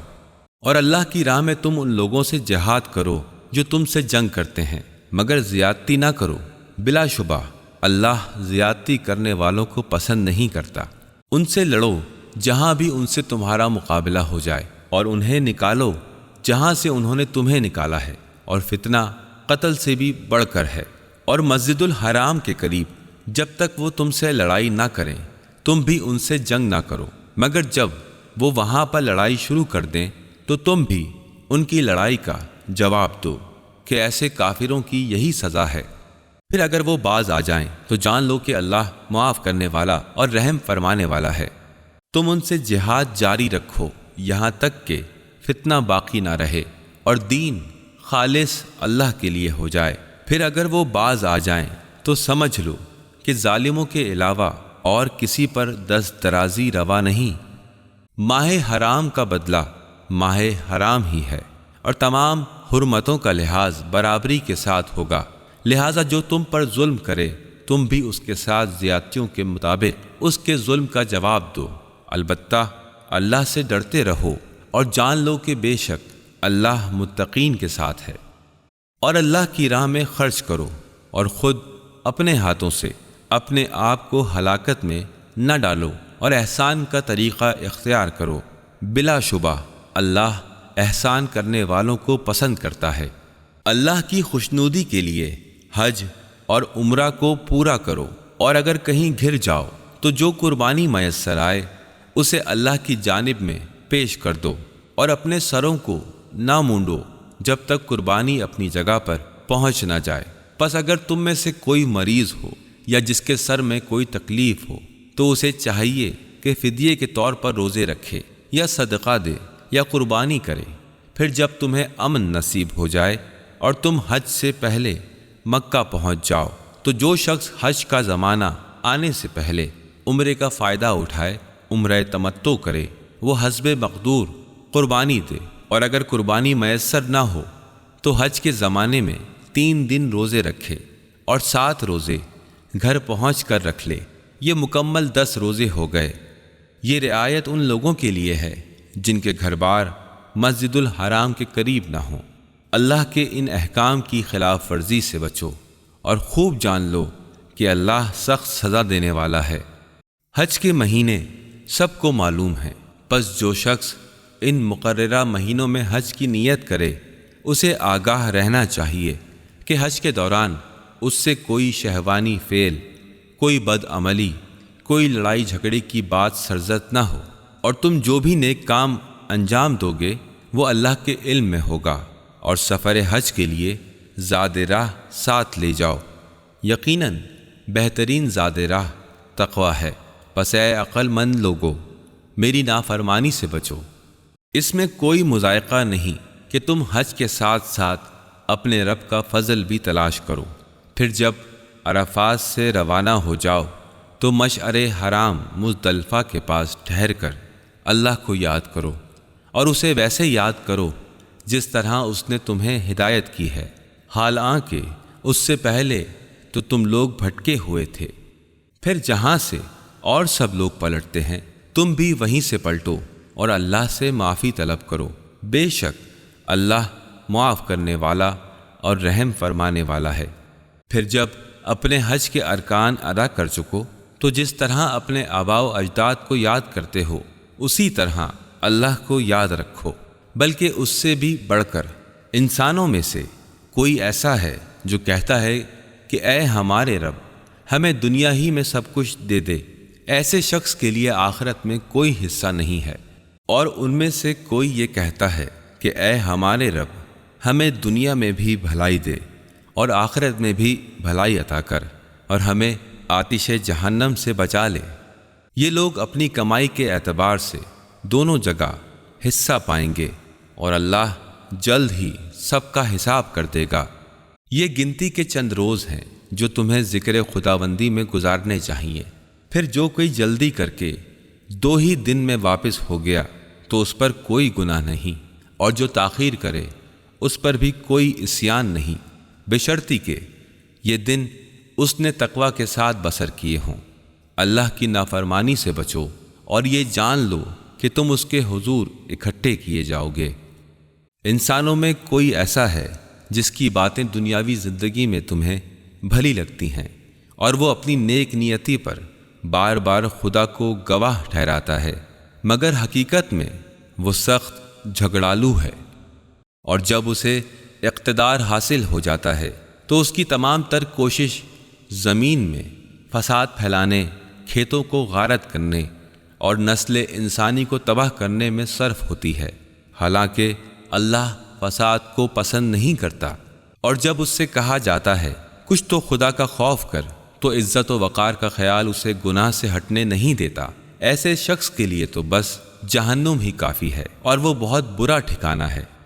اور انسانوں میں کوئی ایسا بھی ہے جو اپنے نفس کو بیچ کر رضائے الہی مول لیتا ہے، اور اللہ تو اپنے بندوں پر مہربان ہے۔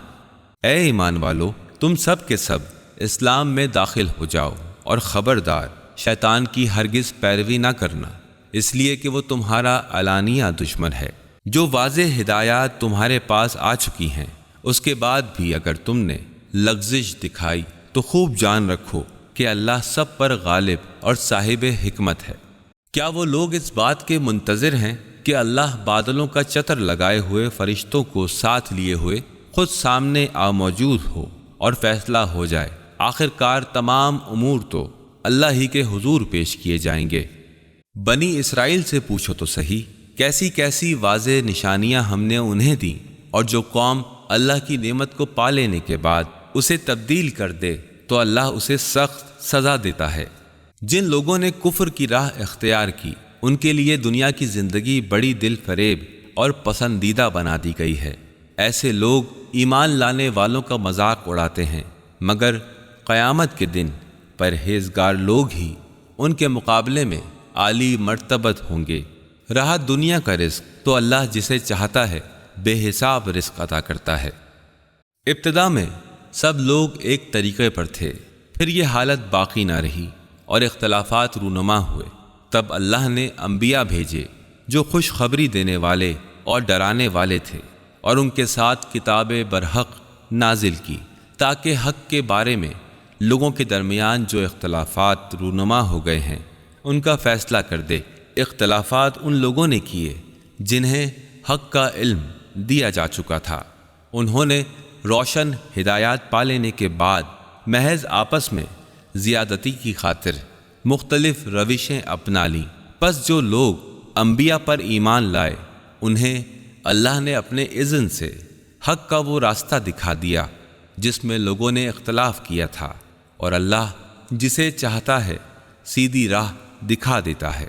کیا تم لوگوں نے یہ سمجھ رکھا ہے کہ تم یوں ہی جنت میں داخل ہو جاؤ گے، حالانکہ ابھی تم پر وہ سب کچھ نہیں گزرا ہے جو تم سے پہلے ایمان لانے والوں پر گزر چکا ہے۔ انہوں نے سختیاں جھیلیں، مصیبتیں برداشت کیں، اور انہیں خوب جھنجھوڑا گیا، زلزلے کی کیفیت سے دوچار ہونا پڑا، یہاں تک کہ زمانے کا رسول اور مومنین پکار اٹھے کہ اللہ کی مدد کب آئے گی، تو بتایا گیا کہ بے شک اللہ کی مدد قریب ہی ہے۔ اے نبی، لوگ آپ سے دریافت کرتے ہیں کہ وہ کیا خرچ کریں، تو آپ جواب دیجئے کہ جو مال بھی تم خرچ کرو وہ اپنے والدین، رشتہ داروں، یتیموں، مسکینوں اور مسافروں پر خرچ کرو، اور تم جو بھلائی بھی کرو گے اللہ اس سے باخبر ہوگا۔ تم پر جہاد کو فرض کیا گیا ہے جو تمہیں ناگوار ہے۔ ہو سکتا ہے کہ جس چیز کو تم ناگوار سمجھ رہے ہو اسی میں تمہارے لیے بھلائی ہو، اور ہو سکتا ہے کہ جو چیز تمہیں پسند ہو وہ تمہارے لیے بری ہو۔ اللہ ہر چیز کو جانتا ہے اور تم نہیں جانتے۔ لوگ آپ سے دریافت کرتے ہیں کہ ماہ حرام میں قتال کرنا کیسا ہے۔ آپ فرما دیجئے کہ اس مہینے میں قتال کرنا گناہ کبیرہ ہے، مگر راہ خدا سے لوگوں کو روکنا اور اللہ سے کفر کرنا، اور مسجد حرام کا راستہ خدا پرستوں پر بند کرنا، اور حرم کے رہنے والوں کو وہاں سے نکال دینا، اللہ کے نزدیک اس سے بھی زیادہ سنگین جرم ہے، اور فتنہ قتل سے بڑا گناہ ہے۔ اگر ان کا بس چلے تو جب تک وہ تمہیں دین سے برگشتہ نہ کر دیں لڑائی کے سلسلے کو جاری رکھیں گے۔ اور خوب سمجھ لو کہ تم میں سے جو کوئی اس دین سے پھرے گا اور کفر کی حالت میں مرے گا اس کے اعمال دنیا و آخرت میں ضائع ہو جائیں گے۔ ایسے سب لوگ جہنمی ہیں اور وہ ہمیشہ جہنم ہی میں رہیں گے۔ جو لوگ ایمان لائے اور جنہوں نے خدا کی راہ میں ہجرت کی اور جہاد کیا وہ رحمت خداوندی کے جائز امیدوار ہیں، اور اللہ ان کی لغزشوں کو معاف کرنے والا اور انہیں اپنی رحمت سے نوازنے والا ہے۔ اے نبی، یہ پوچھتے ہیں شراب اور جوئے کا کیا حکم ہے؟ آپ فرما دیجئے ان دونوں چیزوں میں بڑا گناہ ہے، اگرچہ اس میں لوگوں کے لیے منافع بھی ہیں، مگر ان دونوں چیزوں کا گناہ ان کے فائدے سے بہت زیادہ ہے۔ اور پوچھتے ہیں ہم راہ خدا میں کیا خرچ کریں؟ تو آپ فرما دیجئے جو تمہاری ضروریات سے زیادہ ہو۔ اس طرح اللہ تعالیٰ تمہارے لیے اپنے احکام کو صاف صاف بیان کر دیتا ہے تاکہ تم غور و فکر سے کام لو۔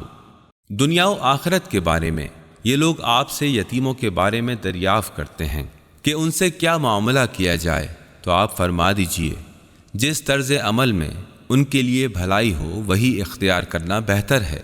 اگر تمہارا اور ان کا خرچ مشترک ہو تو اس میں کوئی مضائقہ نہیں، آخر وہ تمہارے بھائی بند ہیں۔ برائی کرنے والے اور بھلائی کرنے والے دونوں کا حال اللہ پر روشن ہے۔ اللہ چاہتا تو اس معاملے میں تم پر سختی کرتا، مگر وہ صاحب اختیار ہونے کے ساتھ ساتھ صاحب حکمت بھی ہے۔ اور تم لوگ مشرک عورتوں سے نکاح نہ کرنا جب تک وہ ایمان نہ لے آئیں، یقیناً ایک مومن کنیز مشرک عورت سے بہتر ہے، چاہے وہ تمہیں کتنی ہی بھلی معلوم ہو۔ اور اپنی لڑکیوں کا نکاح مشرک مردوں سے کبھی نہ کرنا جب تک کہ وہ مسلمان نہ ہو جائیں، کہ ایک مومن غلام مشرک مرد سے بہتر ہے اگرچہ وہ تمہیں بہت پسند ہو۔ یہ لوگ تمہیں آگ کی طرف بلاتے ہیں اور خدا اپنے حکم سے جنت اور مغفرت کی دعوت دیتا ہے، اور وہ اپنے احکام واضح طور پر لوگوں کے سامنے بیان کرتا ہے تاکہ وہ نصیحت حاصل کریں۔ یہ لوگ آپ سے ایام حیض کے بارے میں دریافت کرتے ہیں، فرما دیجئے کہ وہ ایک تکلیف دہ امر ہے۔ تم دوران حیض عورتوں سے الگ رہو اور ان کے قریب نہ جاؤ جب تک وہ پاک صاف نہ ہو جائیں، پھر جب وہ پاک ہو جائیں تو ان کے پاس اس طرح جاؤ جیسا کہ اللہ نے تم کو حکم دیا ہے۔ اللہ ان لوگوں کو پسند کرتا ہے جو توبہ کرنے والے اور پاکیزگی اختیار کرنے والے ہیں۔ عورتیں تمہاری کھیتیاں ہیں، تمہیں اختیار ہے جس طرح چاہو اپنی کھیتی میں جاؤ اور اپنے مستقبل کی فکر کرو اور اللہ سے ڈرتے رہو، اور خوب جان لو کہ ایک دن تمہیں اس سے ملاقات کرنی ہے۔ اور اے نبی، آپ مومنین کو خوشخبری سنا دیں، اللہ کے نام کو ایسی قسمیں کھانے کے لیے استعمال نہ کرو جن کا مقصود نیکی، تقوی اور بندگان خدا کو بھلائی کے کاموں سے باز رکھنا ہو۔ اللہ تمہاری ساری باتیں سن رہا ہے اور سب کچھ جانتا ہے۔ جو بے معنی قسمیں بلا ارادہ تم کھاتے ہو ان پر اللہ تمہاری گرفت نہیں کرتا، مگر جو قسمیں تم سچے دل سے کھاتے ہو ان کی باز پرس وہ ضرور کرے گا۔ اللہ بہت درگزر کرنے والا اور بردبار ہے۔ جو لوگ اپنی عورتوں سے تعلق نہ رکھنے کی قسم کھا بیٹھے ہیں ان کے لیے 4 مہینے کی مہلت ہے، اگر انہوں نے رجوع کر لیا تو اللہ بخشنے والا اور مہربان ہے۔ اور اگر انہوں نے طلاق دینے کی ٹھان لی ہے تو وہ یہ جان لیں کہ اللہ سننے والا اور ہر چیز کا جاننے والا ہے۔ جن عورتوں کو طلاق دی گئی ہو وہ 3 مرتبہ ایام آنے تک اپنے آپ کو روکے رکھیں، اور ان کے لیے یہ جائز نہیں ہے کہ اللہ نے ان کے رحم میں جو کچھ خلق فرمایا ہے وہ اسے پوشیدہ رکھیں، اگر ان کا ایمان اللہ اور روز آخرت پر ہے۔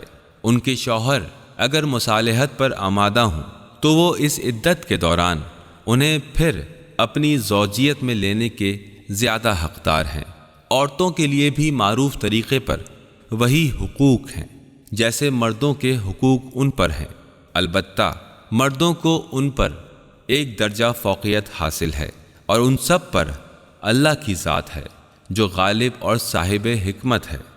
طلاق صرف 2 بار ہے، یا تو پھر سیدھے طریقے سے عورت کو روک لیا جائے یا بھلے طریقے سے اس کو رخصت کر دیا جائے، اور رخصت کرتے ہوئے ایسا کرنا تمہارے لیے جائز نہیں ہے کہ جو کچھ تم انہیں دے چکے ہو اس میں سے کچھ واپس لے لو، الا یہ کہ زوجین کو حدود الہی پر قائم نہ رہنے کا اندیشہ ہو۔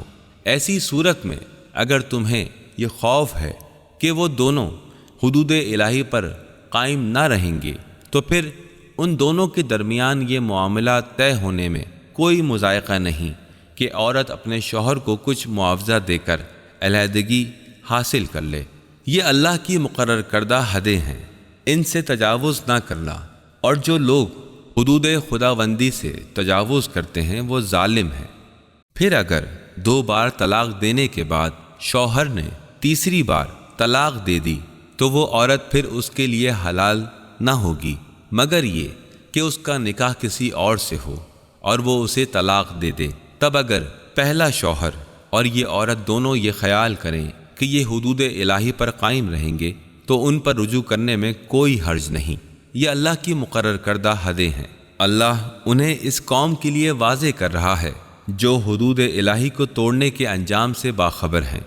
اور جب تم عورتوں کو طلاق دے دو اور ان کی عدت پوری ہو جائے، پھر یا تو بھلے طریقے سے انہیں روک لو یا احسن طریقے سے انہیں رخصت کر دو۔ محض ستانے کی خاطر زیادتی کرنے کے لیے انہیں نہ روکے رکھنا، اور جو ایسا کرے گا وہ در حقیقت اپنے آپ پر ظلم کرے گا۔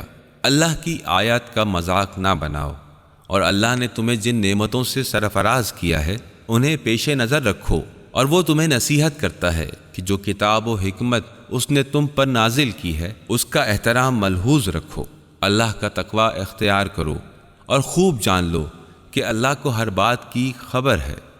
جب تم اپنی عورتوں کو طلاق دے چکو اور وہ اپنی عدت پوری کر لیں تو پھر اس میں رکاوٹ نہ بنو کہ وہ اپنے زیر تجویز شوہروں سے نکاح کر لیں، جبکہ وہ معروف طریقے سے باہمی مناکحت پر آمادہ ہوں۔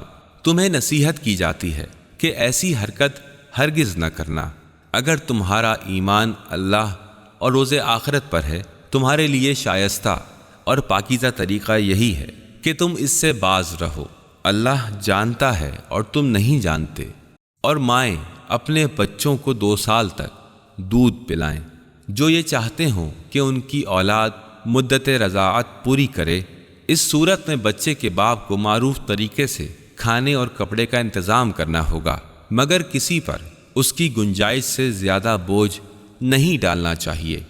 نہ تو ماں کو اس وجہ سے تکلیف میں ڈالا جائے کہ بچہ اس کا ہے، اور نہ ہی باپ کو اس وجہ سے تنگ کیا جائے کہ اولاد اس کی ہے۔ دودھ پلانے والی کا حق جیسا کہ بچے کے باپ پر ہے ویسا ہی اس کے وارث پر بھی ہے، لیکن اگر فریقین باہمی رضامندی اور مشورے سے دودھ چھڑانا چاہیں تو ایسا کرنے میں کوئی مضائقہ نہیں ہے۔ اور اگر تمہارا خیال اپنی اولاد کو کسی دوسری عورت سے دودھ پلوانے کا ہو تو اس میں بھی کوئی حرج نہیں، بشرطی کہ اس کا جو بھی معاوضہ طے کرو اسے معروف طریقے پر ادا کرو۔ اللہ سے ڈرو اور یہ جان لو کہ تم جو کچھ کرتے ہو اللہ اسے دیکھ رہا ہے۔ تم میں سے جو لوگ مر جائیں اور ان کے بعد ان کی بیویاں زندہ ہوں تو وہ اپنے آپ کو 4 مہینے 10 دن تک روکے رکھیں، پھر جب ان کی عدت پوری ہو جائے تو انہیں اختیار ہے اپنی ذات کے معاملے میں معروف طریقے سے جو چاہیں کریں۔ تم پر ان کی کوئی ذمہ داری نہیں ہے، اللہ تم سب کے اعمال سے باخبر ہے۔ عدت کے دوران تم ان بیوہ عورتوں سے منگنی کا ارادہ اشارے کنائے میں ظاہر کر دو، خواہ دل میں چھپائے رکھو، دونوں صورتوں میں کوئی حرج نہیں ہے۔ اللہ جانتا ہے کہ ان کا خیال تو تمہارے دل میں آئے گا ہی، مگر دیکھو خفیہ عہد و پیمان نہ کرنا۔ اگر کوئی بات کرنی ہے تو معروف طریقے سے کرو، اور عقد نکاح کا فیصلہ اس وقت تک نہ کرو جب تک کہ عدت پوری نہ ہو جائے۔ خوب سمجھ لو کہ اللہ تمہارے دلوں کے حالات سے بخوبی باخبر ہے، لہٰذا اللہ سے ڈرو، اور یہ بھی جان لو کہ اللہ درگزر کرنے والا اور بردبار ہے۔ تم پر کوئی گناہ نہیں ہے اگر تم اپنی عورتوں کو ہاتھ لگانے یا مہر مقرر کرنے سے پہلے طلاق دے دو، اس صورت میں انہیں کچھ نہ کچھ ضرور دینا چاہیے۔ خوشحال اپنی حیثیت کے مطابق اور غریب اپنی بساط بھر معروف طریقے سے ادا کرے۔ نیک آدمیوں پر یہ حق مقرر کیا گیا ہے۔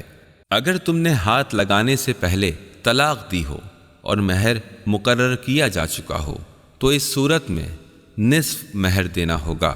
یہ اور بات ہے کہ عورت نرمی برتے اور مہر نہ لے، یا وہ ولی جس کے اختیار میں عقد نکاح ہے نرمی سے کام لے اور مہر کی رقم کو معاف کر دے، اور تم یعنی مرد نرمی سے کام لو تو یہ تقوی کے نزدیک لے جاتا ہے، اور آپس کے معاملات میں فیاضی کو فراموش نہ کرو، اللہ تمہارے اعمال کو دیکھ رہا ہے۔ اپنی نمازوں کا خیال رکھو، خصوصاً درمیانی نماز، اور اللہ کے آگے نہایت خضوع و خشوع کے ساتھ کھڑے رہو۔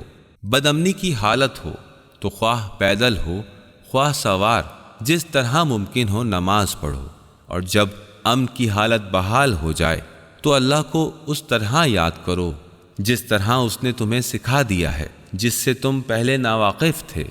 تم میں سے جو لوگ وفات پا جائیں اور بیویاں چھوڑ کر جائیں، ان کو چاہیے کہ اپنی بیویوں کے حق میں یہ وصیت کر جائیں کہ 1 سال تک ان کو نان و نفقہ دیا جائے اور وہ گھر سے نہ نکالی جائیں۔ پھر اگر وہ خود نکل جائیں تو اپنی ذات کے معاملے میں معروف طریقے سے وہ جو کچھ بھی کریں اس کی ذمہ داری تم پر عائد نہیں ہوتی۔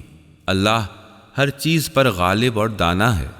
اسی طرح جن عورتوں کو طلاق دی گئی ہو انہیں بھی مناسب طور پر کچھ نہ کچھ دے کر رخصت کیا جائے، یہ حق ہے متقی لوگوں پر۔ اس طرح اللہ اپنے احکام تمہیں صاف صاف بتلا رہا ہے تاکہ تم سمجھ بوجھ سے کام لو۔ کیا تم نے کبھی ان لوگوں کے حال پر بھی غور کیا جو موت کے ڈر سے اپنے گھر بار چھوڑ کر نکلے تھے اور ہزاروں کی تعداد میں تھے؟ اللہ نے ان سے فرمایا مر جاؤ، پھر اس نے انہیں دوبارہ زندگی عطا کی۔ حقیقت یہ ہے کہ اللہ انسان پر بڑا فضل کرنے والا ہے، مگر اکثر لوگ شکر ادا نہیں کرتے۔ مسلمانوں، اللہ کی راہ میں جہاد کرو اور جان رکھو کہ بے شک اللہ سننے والا اور جاننے والا ہے۔ تم میں سے کون ہے جو اللہ کو قرض حسنہ دے تاکہ اللہ اسے کئی گنا بڑھا چڑھا کر واپس کرے؟ گھٹانا اور بڑھانا اللہ کے اختیار میں ہے اور تمہیں اسی کی طرف پلٹ کر جانا ہے۔ کیا تم نے اس معاملے پر بھی غور کیا جو موسیٰ کے بعد سرداران بنی اسرائیل کو پیش آیا تھا؟ انہوں نے اپنے نبی سے کہا ہمارے لیے ایک بادشاہ مقرر کر دیں تاکہ ہم اللہ کی راہ میں جنگ کریں۔ نبی نے دریافت کیا کہیں ایسا تو نہ ہوگا کہ تم کو لڑائی کا حکم دیا جائے اور تم لڑائی میں حصہ نہ لو؟ وہ کہنے لگے بھلا یہ کیسے ہو سکتا ہے کہ ہم خدا کی راہ میں جنگ نہ کریں جبکہ ہمیں اپنے گھروں سے نکال دیا گیا ہے اور ہماری اولاد کو ہم سے جدا کر دیا گیا ہے؟ مگر جب ان پر جنگ فرض کی گئی تو چند افراد کے سوا باقی سب منہ پھیر کر چلے گئے، اور اللہ ان ظالمین سے اچھی طرح آگاہ ہے۔ ان کے نبی نے ان سے کہا کہ اللہ نے طالوت کو تمہارے لیے بادشاہ بنایا ہے۔ یہ سن کر وہ کہنے لگے بھلا وہ ہم پر بادشاہی کیسے کر سکتا ہے؟ اس کے مقابلے میں بادشاہی کے ہم زیادہ حقدار ہیں، وہ تو کوئی بڑا صاحب ثروت نہیں ہے۔ نبی نے جواب دیا اللہ نے تمہارے مقابلے میں اسی کو منتخب کیا ہے، اور اسے علمی اور جسمانی دونوں طاقتیں زیادہ عطا کی گئی ہیں، اور اللہ جسے چاہتا ہے اقتدار عطا کرتا ہے، اور اللہ صاحب وسعت اور صاحب علم ہے۔ ان کے نبی نے ان لوگوں کو یہ بھی بتایا کہ خدا کی طرف سے طالوت کے بادشاہ ہونے کی علامت یہ ہے کہ تمہارے پاس ایک تابوت صندوق آئے گا جس میں تمہارے رب کی طرف سے تمہارے لیے سکون قلب کا سامان ہے، جس میں آل موسیٰ اور آل فرعون کے چھوڑے ہوئے تبرکات ہیں، فرشتے جسے اٹھائے ہوئے ہوں گے۔ اگر تم صاحبان ایمان ہو تو تمہارے لیے اس تابوت صندوق میں بہت بڑی نشانی ہے۔ پھر جب طالوت لشکر لے کر روانہ ہوئے تو انہوں نے کہا کہ اللہ ایک دریا کے ذریعے تمہارا امتحان لینے والا ہے، جو اس کا پانی پیے گا وہ میرا ساتھی نہیں اور جو پانی نہیں چکھے وہ میرا ساتھی ہوگا، الا یہ کہ وہ اپنے ہاتھ میں ایک چلو پانی بھر لے۔ مگر تھوڑے سے گروہ کے سوا سب لوگ دریا سے سیراب ہوئے۔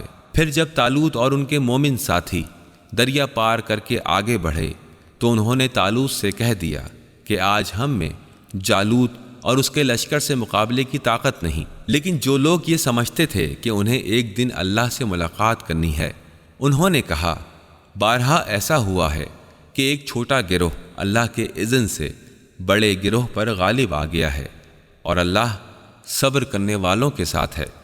اور جب وہ جالوت اور اس کے لشکر کے مقابلہ پر آ گئے تو انہوں نے دعا کی، اے ہمارے رب، ہم پر صبر کا فیضان کر اور ہمیں ثابت قدم رکھ، اور کافروں کے خلاف ہماری مدد فرما۔ آخر کار اذن خداوندی سے انہوں نے کافروں کو مار بھگایا، اور داؤد نے جالوت کو قتل کر دیا، اور اللہ نے داؤد کو سلطنت اور حکمت سے نوازا، اور جو چاہا انہیں سکھا دیا۔ اگر اسی طرح اللہ تعالیٰ انسانوں کے ایک گروہ کو دوسرے سے نہ ہٹاتا رہتا تو زمین کا نظام بگڑ جاتا، لیکن دنیا کے لوگوں پر اللہ کا بڑا احسان ہے کہ وہ اس طرح رفع فساد کا انتظام کرتا رہتا ہے۔ یہ اللہ کی آیات ہے جو ہم آپ کو حق کے ساتھ سنا رہے ہیں، اور آپ یقیناً رسولوں میں سے ہیں۔ یہ رسول وہ ہیں جنہیں ہم نے ایک دوسرے پر فضیلت عطا کی ہے۔ ان میں کوئی ایسا تھا اللہ نے جس سے کلام کیا، اور ان میں سے کچھ کو اس نے بلند درجات عطا کیے، اور ہم نے عیسیٰ ابن مریم کو روشن نشانیاں عطا کیں اور روح القدس سے ان کی مدد کی۔ اگر اللہ چاہتا تو ممکن نہ تھا کہ ان رسولوں کے آنے کے بعد جن لوگوں کے پاس روشن نشانیاں آ چکی ہیں وہ آپس میں لڑتے۔ انہوں نے باہم اختلاف کیا، پھر ان میں سے کوئی ایمان لایا اور کسی نے کفر اختیار کیا۔ ہاں، اللہ چاہتا تو وہ ہرگز نہ لڑتے، مگر اللہ جو چاہتا ہے وہ کرتا ہے۔ اے ایمان لانے والو، جو کچھ مال و متاع ہم نے تم کو بخشا ہے اس میں سے خرچ کرو، قبل اس کے کہ وہ دن آئے جس میں نہ خرید و فروخت ہوگی، نہ دوستی کام آئے گی، اور نہ ہی سفارش چلے گی، اور ظالم اصل میں وہی ہیں جو کفر کی روش اختیار کیے ہوئے ہیں۔ اللہ کے علاوہ کوئی اور معبود نہیں ہے، وہ زندہ جاوید ہے اور تمام کائنات کو سنبھالے ہوئے ہے، نہ اسے نیند آتی ہے اور نہ اونگ۔ زمین و آسمان میں جو کچھ ہے اسی کا ہے۔ کون ہے جو اس کی جانب میں اس کی اجازت کے بغیر سفارش کر سکے؟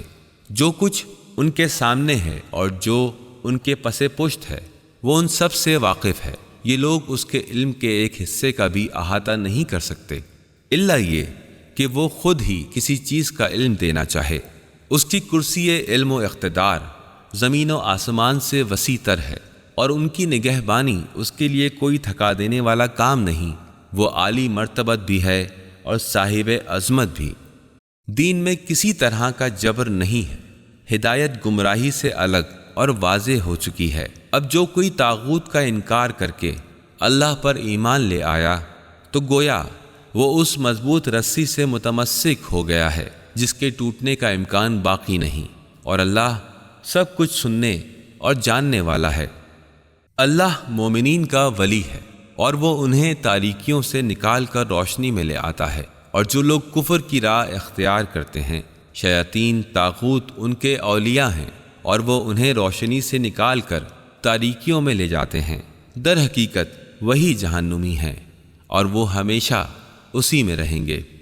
کیا تم نے اس شخص کے حال پر غور نہیں کیا جس نے ابراہیم کے پروردگار کے بارے میں ان سے بحث کی، اس بنیاد پر کہ اس شخص کو اللہ نے حکومت دے رکھی تھی؟ جب ابراہیم نے کہا میرا رب وہ ہے جو جلاتا بھی ہے اور مارتا بھی ہے، تو اس نے جواب دیا زندگی اور موت تو میرے اختیار میں بھی ہے۔ ابراہیم نے کہا اللہ سورج کو مشرق سے نکالتا ہے، تو ذرا اسے مغرب سے نکال لا۔ یہ سن کر وہ منکر حق ششدر رہ گیا۔ اللہ ظالمین کو راہ راست نہیں دکھایا کرتا۔ یا پھر اس شخص کی طرف دیکھو جس کا گزر ایک بستی کے پاس سے ہوا جو چھتوں کے بل اوندھی پڑی تھی، ویران تھی، تو اس نے کہا اس بستی والوں کو جو مر چکے ہیں اللہ کس طرح دوبارہ زندگی عطا کرے گا؟ اس پر اللہ نے اس کی روح قبض کر لی اور وہ 100 برس تک مردہ پڑا رہا۔ پھر اللہ نے اسے دوبارہ زندگی بخشی اور اس سے پوچھا بتاؤ کتنی مدت پڑے رہے؟ وہ کہنے لگا 1 دن یا چند گھنٹے رہا ہوں گا۔ تو اللہ نے کہا تم پر 100 برس اس حالت میں گزر چکے ہیں، اب ذرا اپنے کھانے اور پینے کو تو دیکھو کہ اس میں ذرا سا بھی تغیر رونما نہیں ہوا۔ دوسری طرف اپنے گدھے پر بھی نظر کرو، اور یہ ہم نے اس لیے کیا کہ ہم تمہیں لوگوں کے لیے ایک نشانی بنانا چاہتے ہیں۔ پھر دیکھو اس ہڈیوں کے بنجر کو ہم کس طرح اٹھا کر گوشت پوست چڑھاتے ہیں۔ پس جب حقیقت اس پر نمایاں ہو گئی تو اس نے کہا میں جانتا ہوں کہ اللہ ہر شے پر قدرت رکھتا ہے۔ اور اس وقت کو یاد کرو جب ابراہیم نے کہا تھا میرے مالک مجھے یہ دکھا دے کہ تم مردوں کو کیسے زندہ کرتا ہے، تو اللہ نے دریافت کیا کیا تمہارا اس پر ایمان نہیں ہے؟ انہوں نے عرض کی ایمان تو ہے مگر اطمینان قلب درکار ہے۔ فرمایا اچھا تو 4 پرندے لو اور انہیں اپنے سے مانوس کر لو، پھر ان کا ایک ایک جز الگ الگ پہاڑ پر رکھ دو، اس کے بعد انہیں پکارو وہ تمہارے پاس دوڑتے چلے آئیں گے۔ یہ بات اچھی طرح سمجھ لو کہ اللہ نہایت با اقتدار اور صاحب حکمت ہے۔ جو لوگ اپنا مال اللہ کی راہ میں خرچ کرتے ہیں تو اس کی مثال ایسی ہے جیسے ایک دانہ بویا جائے اور اس میں سے 7 بالیاں نکلیں اور ہر بالی میں 100 دانے ہوں۔ اسی طرح اللہ جس کے عمل کو چاہتا ہے افزونی یعنی بڑھاوا عطا کرتا ہے، وہ فراخ دست بھی ہے اور علیم بھی ہے۔ جو لوگ اپنے مال کو اللہ کی راہ میں خرچ کرتے ہیں اور خرچ کر کے نہ احسان جتلاتے ہیں اور نہ ہی کسی کو تکلیف پہنچاتے ہیں، ان کا اجر ان کے رب کے پاس ہے۔ ان کے لیے نہ تو کسی قسم کا خوف ہے اور نہ ہی حزن و ملال۔ نرم گفتاری اور درگزر کرنا اس خیرات سے بہتر ہے جس کے پیچھے اذیت رسانی ہو، اور اللہ بڑا بے نیاز اور بردبار ہے۔ اے ایمان لانے والو، اپنے صدقات کو احسان جتلا کر اور دکھ دے کر اس شخص کی طرح خاک میں نہ ملا دو جو اپنا مال لوگوں کو دکھانے کے لیے خرچ کرتا ہے، نہ اس کا ایمان اللہ پر ہے اور نہ ہی روز آخرت پر۔ اس کے خرچ کرنے کی مثال ایسی ہے جیسے ایک چٹان تھی جس پر مٹی کی ایک تہ جمی ہوئی تھی۔ جب زور کا مینہ برسا تو ساری مٹی بہہ گئی اور صرف چٹان باقی رہ گئی۔ ایسے لوگ خیرات کر کے جو نیکی کماتے ہیں اس سے ان کے ہاتھ کچھ نہیں آتا، اور اللہ کافروں کی ہدایت نہیں کرتا۔ اور اس کے برخلاف جو لوگ اپنا مال محض اللہ کی خوشنودی کے لیے دل کے پورے ثبات و قرار کے ساتھ خرچ کرتے ہیں، ان کے خرچ کرنے کی مثال ایسی ہے جیسے کسی سطح مرتفع پر ایک باغ ہو، اگر زور کی بارش ہو جائے تو دگنا پھل لائے، اور اگر زور کی بارش نہ بھی ہو تو ایک ہلکی سی پھوار ہی اس کے لیے کافی ہو جائے، اور اللہ تمہارے ہر عمل کو بغور دیکھ رہا ہے۔ کیا تم میں سے کوئی یہ پسند کرتا ہے کہ اس کے پاس ایک باغ ہو کھجوروں اور انگوروں سے لدا ہوا جس میں نہریں جاری ہوں، اس باغ میں اس کے لیے ہر قسم کے پھل موجود ہوں، جبکہ وہ خود بوڑھا ہو گیا ہو اور اس کے کمسن بچے ابھی کسی لائق نہ ہوں کہ ایسے میں وہ باغ ایک تیز بگولے کی زد میں آ کر جھلس جائے۔ اللہ تعالیٰ اسی طرح اپنی نشانیاں تم پر واضح کرتا ہے تاکہ تم غور و فکر کرو۔ اے ایمان والو، جو مال تم نے کمایا ہے اور جو کچھ ہم نے تمہارے لیے زمین سے نکالا ہے، اس میں سے بہتر حصہ خرچ کرو، اور اس کی راہ میں دینے کے لیے بری چیز کا انتخاب نہ کرو جس کا لینا تمہیں خود گوارا نہ ہو، مگر یہ کہ اس سے چشم پوشی کر لو۔ تمہیں یہ جان لینا چاہیے کہ اللہ بے نیاز اور لائق حمد ہے۔ شیطان تمہیں فقر و فاقہ سے ڈراتا اور شرمناک طرز عمل اختیار کرنے کا حکم دیتا ہے، اور اللہ تمہیں اپنی بخشش اور فضل کی امید دلاتا ہے۔ اللہ بڑا صاحب وسعت اور دانا ہے، وہ جسے چاہتا ہے حکمت عطا کرتا ہے، اور جسے حکمت مل گئی تو اسے خیر کثیر بڑی دولت مل گیا۔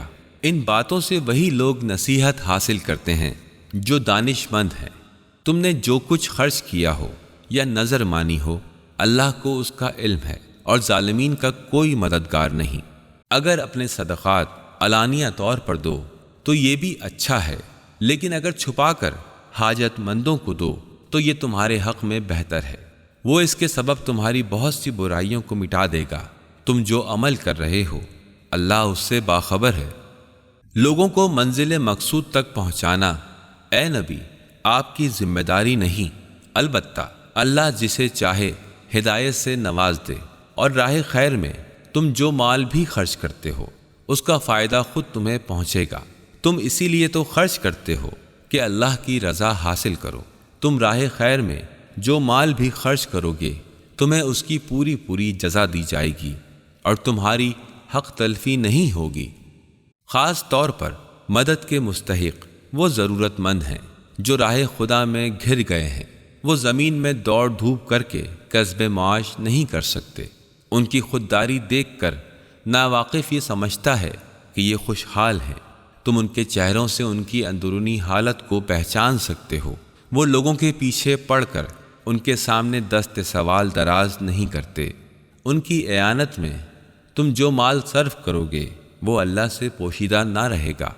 جو لوگ اپنا مال شب و روز پوشیدہ طور سے اور ظاہر بے ظاہر خرچ کرتے ہیں ان کا اجر ان کے رب کے پاس ہے، اور ان کے لیے کسی قسم کا خوف اور کسی طرح کا رنج نہیں ہے۔ جو لوگ سود کھاتے ہیں ان کا حال اسی شخص کا سا ہوتا ہے جسے شیطان نے چھو کر مخبوط الحواس بنا دیا ہو۔ ان کی یہ حالت اسی لیے ہوئی کہ وہ کہتے ہیں تجارت بھی تو آخر سود ہی جیسی چیز ہے، حالانکہ اللہ نے تجارت کو حلال قرار دیا ہے اور سود کو حرام۔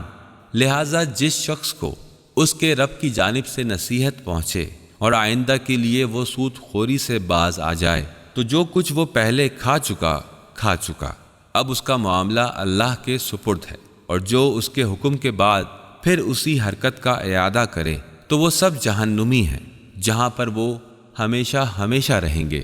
اللہ سود کو بے برکت بنا دیتا ہے اور صدقات کو پروان چڑھاتا ہے، اور اللہ کسی ناشکرے اور خطا کار انسان کو پسند نہیں کرتا۔